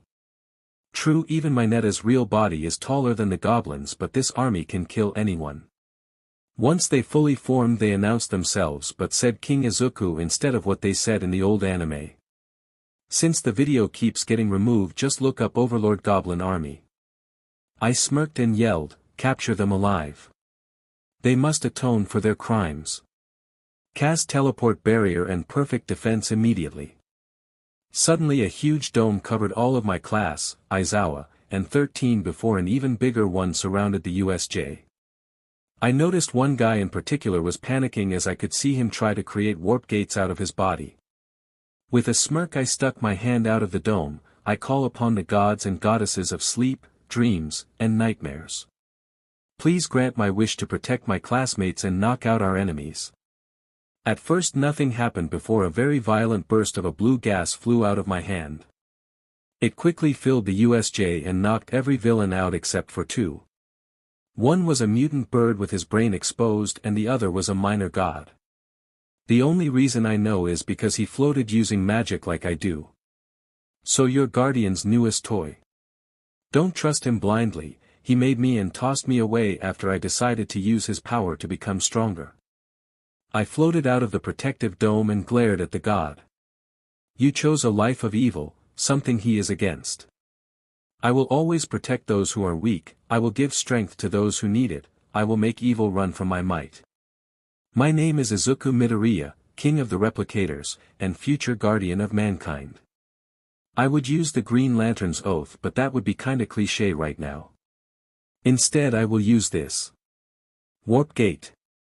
A gate made of energy suddenly appeared and swallowed the minor god before vanishing. I fell into the dome and breathed as Queen created another replicator wheelchair/throne. I overdid it. I'm so tired. Sorry Mineta, I can't undo the change I did to your body today. I promise to undo it tomorrow first thing. Mineta sighed and glared, if you can't undo it can you at least let me feel some pleasure? I groaned, the girls hit him, and Aizawa glared. I gave you an indestructible body that needs nothing to exist. I will grant you the nerves but that will make it a week before I can undo the changes. If men try stuff it's your own fault. I dodged a few flying punches by having my replicator chair scoot backwards. Why is it always me? Apparently the sleeping gas didn't stay after I sent the godling away. The first to wake up was Hand of TSH and the first thing he yelled was, Nomu kill the brat on the throne. That's when the purple bird thing started to attack me. Goblins keep everyone else knocked out. I'll deal with Mr. Nomu here. As Hand of TSH and any other thug who woke up gets knocked out again I lead Nomu to a big flat area. Once there I cast a homebrew spell called Shell Recovery. According to the website the target gets reset to full HP, spell slots, etc. Once the spell activates I watch as bits of my body fall off like a plaster mold. When it was finally done I am fully reset and ready to fight. The next punch from Nomu I easily stopped with one finger. Your quirks are super strength, regeneration, and I guess, since your hand didn't break, shock absorption. All three have a limit but I don't. Shall I show you those limits? I smirk evilly as I began to change my appearance. The first thing to change was my hands as I created thick emerald claws. When they fully formed I had my skin become jade and reinforced with gold-colored vibranium. Just to really dig in the point I grew to the same size as Nomu. Say hello to Obliteration Jade. Nomu, are you ready to fight? The screech from the Nomu shook me a bit, but I took it as a yes. I let the sucker punch me for about a minute before I beach slapped him into the fake mountain. Crud, I meant to hold back. I hope I didn't already kill it. The following screech and flying rocks told me it was still alive. With a chuckle I jumped to it and yelled, "Jade no like screaming bird. Jade smash screaming bird." As I put my hands together and brought them down, I could see the confusion on everyone's face as I made a quote no one recognized. After binding Nomu in magical rope, I changed back to normal and walked over. What? No one watch old hero movies? Seriously, Hulk has inspired some people with quirks that somewhat match what B has. They all groan in annoyance as they realize who I was imitating. I got a few light-hearted punches and we were all interrogated by the cops who arrived soon after. I collected my goblin army replicators as each villain and thug was arrested until we got to Mr. Warpgate. "I know you, I recognize you now. You used to be friends with my father. If I remember right, you're Kurogiri." The yellow smoke that was his eyes widened. "Izuku Midoriya, is that you? How do you have a quirk? I know your father took your quirk before it formed." I froze and so did the few that heard him. "Excuse me, what did you just say?" Kurogiri looked worried. "Your father didn't hang himself. He faked his death and took your quirk at the same time. I am his butler due to him giving me a stabilization quirk that helps my Warpgate quirk." I grabbed Kurogiri by his metal-covered throat and growled, "Where is he?" Kurogiri and everyone around me freaked out thinking I was about to kill someone. After a long awkward silence, Kurogiri told me where. After dropping him, I changed my neta back to normal, marched out of the USJ, became a gargoyle, and flew to where my father is. Time for a long overdue reunion. I easily removed the roof from the building and dropped in. What I saw in front of me really made me mad. My father was currently having fun with a few new women. "Who are you and why have you broken into my bedroom?" I growled. "Does the name Inko mean something to you?" His expression was priceless. "Izuku, is that you? How do you have a quirk? I took yours before it manifested." This made me even angrier. Realizing what he said, "My father tries to backtrack with the usual weak villains. I did it for your own good. I wanted to hide you from the heroes. I didn't want you to die because you're my son." After a good number of them, I grabbed him by the neck. "What did you take from me?" My body began to form a stone shell, so his quirk stealing ability can't work on me. What he said next shocked me some. "I removed your quirk, which would have let you completely delete any quirk you wanted. Make heroes or villains quirkless. Do you understand why I took it?" In a bit of a daze, I dropped him and he tried to delete my powers and one for all. His eyes glowed, so I created a reflective stone mirror on my arm and sent it back at him, making him quirkless. As he mourned his loss of power, I dragged him to All Might, who was currently at USJ. I dropped off my father and growled at him, "Listen to the heroes, police, and the guards of whatever prison you end up in. They might protect your now quirkless but you bstrd." Bakugo dragged me away and began to hum a tune his mother used to sing to us at sleepovers. I slowly relaxed and changed to normal. "Thank you," I was about to make him dead for real. My classmates and I were led to school after I asked the police to go easy on Kurogiri. When they asked why, I told them that my dad know the worthless some I am related to, blackmailed him into doing it. They understood and said they would try their best. Once we got to UA, my mom ran over and checked to see if I'm okay. I told her everything, including that I found Scumbag in bed with another woman. She was heartbroken and we both went home, where we created a new game. It's called Cheater Smash. All you do is destroy stuff you got from a cheater, and the better the destruction, the higher points you get. Eri was unfortunately confused, but I made the game also into quirk training for her. She would repair different items and we would destroy it again. This made us all tired, and by the end of the day no one wanted to kill Scumbag. Well, Queen wanted to make him into an acid puddle. Oh well, maybe we can have a better day tomorrow. I yawned and stretched before Queen could act like an alarm clock and gently woke up Eri. "Morning, Daddy. is it breakfast time? Eri asked as I woke her. I chuckled and nodded as her hammock was lowered so she could get out. I swapped clothes and headed downstairs to find Mom cooking breakfast. "Morning, hun, did you sleep well?" Mom asked when she heard me come down. I shrugged and set the table before helping her finish making breakfast. She looked very envious of my replicator handles as they swapped between spatula, knife, ladle, and more as needed. When I noticed, I thought for a bit and looked at Queen, who was currently on the ceiling. She shook her head until a new scroll popped up next to me. I gently grabbed it and read it completely. "Mom, do you want to be a replicator duchess? It will let you use my replicator handles, control all but Queen and the King replicator Eri can make, and use the spells on runic replicators." She nodded so fast I instantly remembered how I reacted to watching that old All Might video. With that, I gave her the ability and a small replicator bag. With a smile, "I will make you the handles and runic replicators later." She hugged me and finished making breakfast as Eri came down. After she made her high chair, we all ate and cleaned up the dishes. I was about to head to school when Mom reminded me we had the day off thanks to yesterday. Instead of cheering in joy, I groaned. Seriously, I may be able to make anything. I do need some of the better tech in the school support department to make stuff. My groan got me an earful until Eri walked over and said she wanted to play. Who can deny this cutie? Mom, Eri, and I decided to play a game of snakes and ladders. It's a simple game, so it was easy to teach Eri. Luckily she won and then saw a commercial on TV about a show with kittens on it. We couldn't pull her away and she started to ask me to get her a kitten. Mom and I both said no, but after a while I thought of something. After getting Eri to calm down, I got to work in the garage. After a few hours of forging metal, I created a replicator.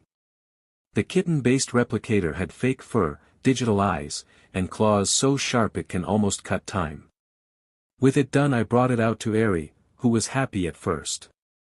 When she realized it was another replicator, she got mad at me, so I had to do plan B. I got in a bit over my head adopting her, but hey, no one is perfect. When she calmed down enough to listen, I had her use an ability of ours. She slowly grew a snow-white tail, cat ears, and the odd Nico paws that the wild pussycats have. She was happy and we were glad she calmed down, until she somehow climbed up the wall and hung from the ceiling. We got her down, scolded her, and punished her for climbing the wall. It wasn't even noon yet and I wanted to return to bed. Little did I know it was going to keep going downhill. We ate lunch with Eri learning to use simple silverware, and the door was busted down by a random villain. Before he could even get his head into the door, Queen attacked. She absorbed a lot of other replicators temporarily and formed a fist to punch him into the car across the street unconscious. I got up and used a binding spell on him so he couldn't move until the police arrived. Of course I almost got in trouble until they recognized me. I put down Eri for a nap and suddenly another idiot broke into my house. This time I dealt with her, with extreme prejudice. Her foot didn't even touch the floor good when I had her bound to the wall. Quirk stopped, gagged, and her pockets emptied. When I read her ID, I let her go. "Mayhatsam, why the F are you breaking into my garage?" She apologized and said she hoped to find my black iron recipe to make her own stuff stronger. After helping her make her own metal alloy, which is unique, she was invited to stay for supper. Mom of course assumed we were dating and I told her I don't date thieves. When supper was over, the four of us played a few simple games and sent May back home. Eri had fun, I was annoyed, and Mom was exhausted. Now hopefully tomorrow will not be a crazy day. Spoilers, not happening. I gently woke up Eri again and we both had breakfast before some idiot broke in. This flame-bearing, second best, dumpster fire was Endeavor. He grabbed me and growled as he dragged me outside. I let him until we got halfway down the sidewalk before I had replicator blocks grab me and keep me in place.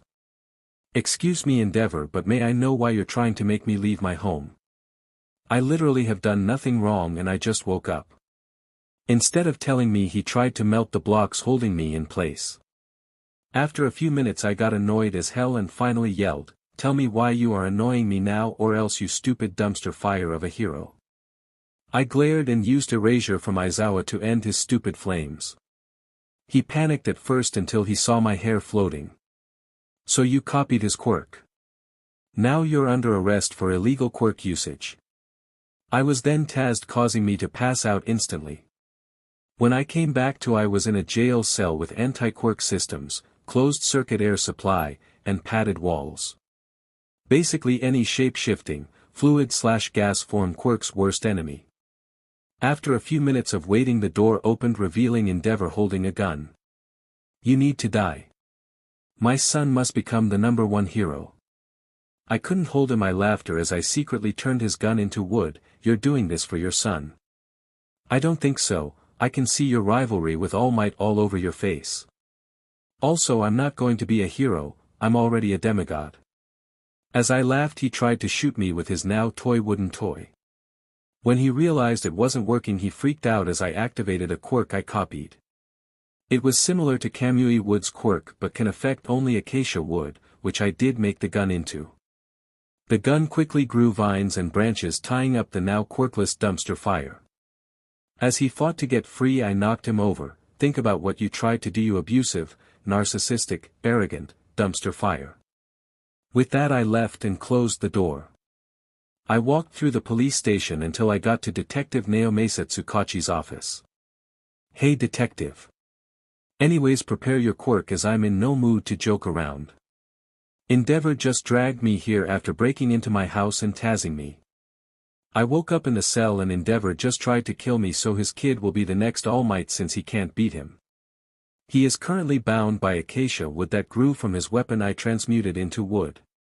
He groaned and started to wave me off. After it sunk in, he stood up. "Endeavor tried to kill you. Does he want your mom to go crazy?" I shuddered a bit as the memory of my mom destroying the news station after they said I was a villain resurfaced. I didn't think of that, but Mom got a power boost. She now has the ability to control replicators, and I also made her quirk stronger, so you might want to put him in protective custody until she calms down. I better go. We both ran out of the office and headed our two different directions. Luckily, I was able to stop Mom from raiding the police station, Endeavor's agency, and the Hero Commission. Why is it always me? I swear it's always me who gets targeted by these idiotic villains wanting my tech for their gang. They have been relentless for the week-long break I've had from school. So many idiots, so many times I've explained the replicators, and so many butts I've had to break. Even Eri has gotten better at controlling her army to help fight. My mom, Eri, and I can easily defeat an army each with no trouble. After eating my breakfast, I put Eri on my back, formed the replicator board HRNSS to keep her on my back, and formed a new version of my replicator board. This one is known by everyone who messed with me in the past week. It actually has a path painted by the Hero Association to warn everyone. Once I'm done forming it, I head out of the garage and smirk as the shark board is formed. In its plain defensive mode, it's just a simple fish similar to a koi. When I activate its attack mode is where it gets its name. Its mouth goes from clear glass windshield into a toothy grin that spins like a crazy food disposal system. Luckily, I can heal people from near death, or I'd be a mass murderer. Anyways, I drove to school with people leaving the painted lane and recording me. Once we arrived, I disassembled my shield and entered the classroom. We were to grab what we wanted to use in the sports festival. I only grabbed my replicator handles I've made out of pure black iron and black iron infused glass. Well, I also grabbed a new replicator bag I've been working on, but that's kinda a given. I gave Eri to Nizu to watch over before we all forced to march into the arena with all the other classes. After marching and listening to Bakugo give a stupid, rage-causing, provocation of a speech. It set off everyone except me, as I already knew he would do it. When everyone was done booing, we lined up at the starting line of the obstacle course. I had already planned my move as I prepared to spawn a non-lethal version of my shark board. The race started, so I went into full speed mode, playing a certain song on full blast to PSS people off. I went through Shoto's giant wall of ice easily and ate one of 3 0-pointers that appeared. When it came to the giant chasm with pillars I just launched my butt over it using a tail slam. Unfortunately I hit a very deserving grape-headed JRK who grabbed my board the second it formed and stuck him into the ground. Okay, it was on purpose but I pretended I didn't know. He had the guts to grope girls around me. I just bulldozed my way through the minefield and got to the finish line where I napped for a little bit. When the people who finished got through we found out the twist that I got 1,000,000 points and a big target on my back. Instead of pouting I just worked on my own and in my shark board dug into the ground. This time whenever I attacked only the board's head would poke out. Mostly it was to taunt and scare so each time I yelled, "Hey Te-Ka. Shark head." I of course won with many profanities shot my way and I was instantly put in first place for the entire event with a lot of people arguing against it. Eventually they shut up when I let them all fight me at once. Instead of forming an army or a giant mecha I just formed 4 simple robotic arms on my back like an ancient villain called Dr. Ock. Needless to say they all lost as I read a book. It was boring the entire time. Well, I did get a lot of numbers afterwards so maybe not a total loss. Stupid. Internships I drudged my way into the classroom with Eri on my back. As I passed Kachin's desk I placed her on it, play with Uncle Blasty for a bit. She pouted at first but played some small games of tic-tac-toe as I napped. The sports festival was really tiring for me and last night I had tons of calls. Mostly people asked if they can my replicator tech. The phone is probably still ringing at home. I learned this afterwards but when Aizawa walked in he looked at me confused, why is Midoriya asleep in my classroom and not in the support classroom? Eri answered, idiots keep calling asking for replicator tech dad was up all night because of it. Everyone then decided to stay quiet and let me sleep with a couple taking extra notes for me. They did all the lessons until lunch before they woke me up. I accepted their notes and reviewed them all while I ate. After lunch Aizawa explained the internships and that we all had to do them. I groaned and dropped my head on my desk breaking it completely, causing me to end up on the floor. Okay problem child, why did you break the desk? I groaned again, may I skip the internship please? I don't want to deal with people asking for my quirks tech anymore. He sighed, I can't let you skip them but since you are in support I will ask Nizu for his opinion. Speak of the devil and they will appear apparently also works on Nizu. Midoriya can stay in the support class instead of going on internship but he must go with you to Hosa next week. There's still the tech bandit at large there. I silently cheered from the ground and just laid there as everyone else did sorted through their invites. Nizu then walked over to me, as payment for this I expect my own car. I'm sure you have something in mind. I had to refrain from making a Stuart Little joke but eventually nodded. He then left and I took Eri down to the support classroom. Sorry I'm late power loader. Phone's been crazy after the sports festival and I needed a nap. He laughed, I understand kid. If I didn't know it was your quirk I'd be calling too. Nizu called saying you're making him a custom car. I nodded and Eri went to her custom desk where she tested the kid-related support gear. I headed to a side room and looted it for a lot of different materials. Some RBB to make into wheels, vibranium for the axles and car chassis, titanium for the metal exterior, soundproofing foam, glass, and LEDs for headlights. After I grabbed that I put it in my area and went up to Nizu where I got his measurements, a DNA sample, and that he loves the more energetic music. With that done I got to work. I spent the next week just working on Nexus custom vehicle. My classmates were surprised with what all was going on it. As I finished it I had Eri help me paint it. When I wasn't looking, I had her paint neon pink cat whiskers on a certain big of it before I had the paint bonded to the vehicle. With it done I carried it up to Nizu since no one else can drive it. I put it in his office and smirked as he got in. Once he was in and turned it on by having it scan his body and DNA he rolled down a window. Okay this is good so far but can you explain the 3 buttons here? I nodded, the one with the microphone on it lets you use a speaker to talk like a police car but much clearer. The blue one is a special nose mixture I made for you, be careful when you touch it. The final one has a few modes, so can you please drive to Site Gamma to show it off. He then drove off like a bat out of hell with the speaker on, projecting his creepy, maniacal laughter. Needless to say, I am glad I made janitor bots and sent them out before this, as many people, both student and staff, made a mess of themselves. I quickly chased after him and caught up to him at Site Gamma. That's when I began to explain the last button.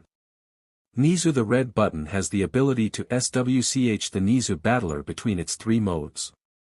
One is normal mode, where it's an average bulletproof car. Press it for mode 2 please. After he pressed it, the car became spiked, got extra plating, and a mini rocket thruster in the back. This is rammer mode. This can be used to protect you or to break down walls, just please avoid load-bearing walls. I moved out of the way as he completely destroyed a couple buildings just driving through them and using the super strength nose from time to time. That when I explained the button will default swapping between these 2 modes, as I wanted his final mode as a trump card and rarely used. With that said, I told him activate it and watched as he formed his own mecha. Of course, when the face formed I couldn't help but laugh my butt off.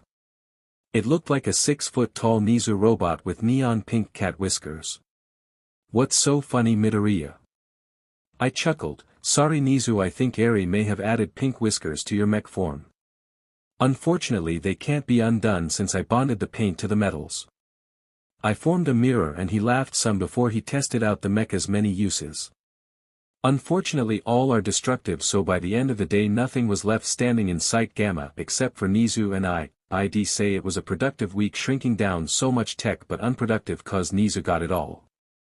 I woke up to Eri being full on chaotic neutral one morning and shook my head. Yep, she is pulling a Stitch, crawling on the walls with an extra set of replicator arms, in Nico mode, and laughing as she chased a couple replicators coated in cotton to muffle them. After watching her chase it out of the bedroom and down the hall, I counted down until my mom screamed. With a small chuckle I walked to her room and grabbed Eri. I told you she would imitate Stitch. With a smirk I brought Eri downstairs, scolded her lightly, and made breakfast after putting some headphones on Eri's head. I had to give her headphones as my mom cussed up a storm while she had to do her end of the bet. The bet was over if Eri would imitate Stitch or not. The loser had to be nanny for a day and we had a week for her to imitate him. I won and Mom was furious since she lost, and we watched it last night. When Mom walked in dressed like Nanny from the movies and show, Eri went crazy. I just had to record her bouncing around excited. She did eventually calm down, which was good cause I had to go to Hosu today. After telling her to be good and not cause Mom any trouble, I gave her a Stitch onesie and left. Needless to say, I got plenty of calls, pictures, texts, voicemails, and emails from Mom, our neighbors, and Aunt Mitsuki. I got to the train station and headed off to find the notorious tech thief. After a long few hours ride I got to Hosu and started my search. I scanned the area's hit, possible future targets, and even checked the multiple black markets there. Of course I was in disguise with Queen, making it look like my arm was robotic and that I had a cybernetic eye. The people there were really nice when I said I was quirkless and looking for tech to upgrade myself. After buying a good portion of illegal tech, I headed to a tall building and waited. While waiting I saw a ninja wannabe break into one of the tech stores that had already been hit and steal stuff. They didn't get away as the second they entered I put a shell around the entire building. I can't help but always be surprised at how fast replicator blocks can move to form stuff. Once the shell was formed I watched her bounce off the segment covering where she broke in. You done trying to escape? You are under arrest for stealing multiple laptops, desktops, monitors, tablets, and other forms of computers. I sighed as I warped in with Queen on my shoulder. The girl growled at me before she suddenly created a portal releasing Clockwork Horrors from DND Spelljammer release. Knockoffs must die. Queen screamed before she summoned an army, destroying the small amount of Clockwork Horrors in a minute. Note to myself later, find out what all might be a knockoff so I can avoid them. With the thief's army gone I walked over and glared, surrender willingly or else I'll have to get physical. That's when I realized something and removed her hood, showing a female version of me.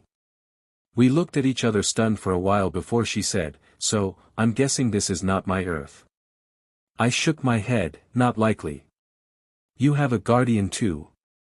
She nodded, "She's very nice and gave Eric powers after I saved him."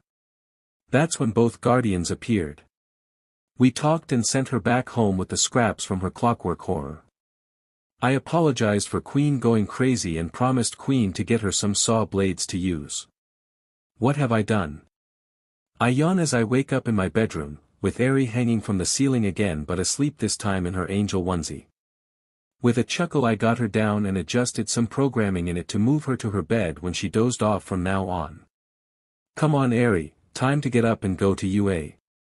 Time for you to terrorize my E." That woke her up instantly and she ran to get a shower. While she cleaned up I headed downstairs and made us breakfast.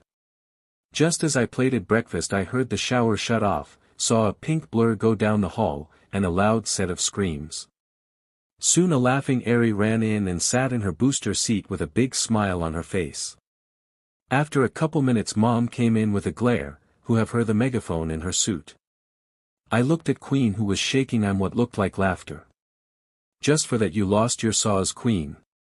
She quit laughing and ran over removing the stuff she added, including a record-playing claw that also works as a headphone jack. When I saw that I ran into my room and saw she dismantled my old-fashioned record player and one of my headphones. "You better repair my record player or I will make you into my Netta's diaper." As she fixed my stuff I ate breakfast with my family and we planned a weekend trip where we would go camping. Once my stuff was fixed and the dishes were washed we created the shark board and headed to school. We got there early because I forgot about daylight saving time. Thankfully the support class gets keys to a tunnel that lead right to the classroom. Once there I began working on saws for my replicators and I ignored Eri, which I now regret. She set up so many pranks Ms. Joke would be proud. First target was Power Loader.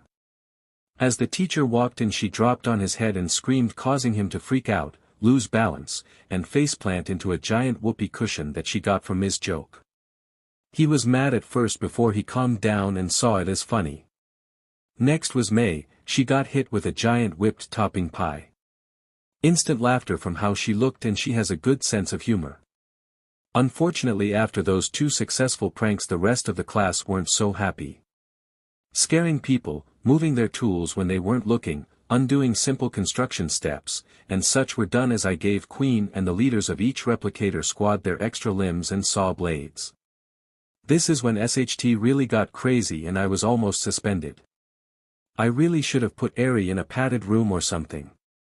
While I started to work on a new device to help take care of burns, cuts, and other skin-deep injuries Eri and Queen plotted. They quietly cut into the wooden and metal legs of the different desks and waited for the perfect time to strike. Right when I was holding a small generator with a radioactive agent in it, Eri screamed because of someone's invention exploded. This causes everyone to jump up, causing a domino effect. The desks collapsed, destroying some creations completely as they exploded. A screwdriver was launched, jamming Roboleg's leg, causing him to fall, launching blades he was going to install into his creation, and then the blades hit me. I dropped the generator, teleported my classmates out, reinforced the room with magic, and slowly dug the blades out of my back. After a little bit the generator exploded, cleaning out the classroom completely. Eri, Queen, what exactly were you thinking? Both acted innocent until I showed the one cut desk leg that launched into the hull. Queen tried to run but I forced her to come back and curl up into a ball as I glared at them both. I was just going to prank people, I didn't mean for it to go so bad. Eri said after a little bit, definitely sad and knowing she messed up. There is a time and place for pranks. No more pranks cause you are now grounded. Eri was confused, how can I be grounded if I'm not an electric toy? The innocent reply nearly got me but I stood firm. Grounded in this context means you cannot watch Lilo and Stitch, play with any toys related to the show, you lose the onesies, and you're watching educational movies until it's over. She apologized to everyone as I slowly cleaned up the radiation, reversed time in the classroom to before the legs were cut, and took away all the saws, putting them in a special box only I can get in. That's when Nizu called me into his office. After a long talk we agreed and set it up. From now on Eri goes to him to learn in the morning unless we have kid stuff we want to test. After lunch I had Eri change into a simple outfit of jeans and a t-shirt before we went to the hero class, where everyone asked what the explosion was. Needless to say, it was a long day.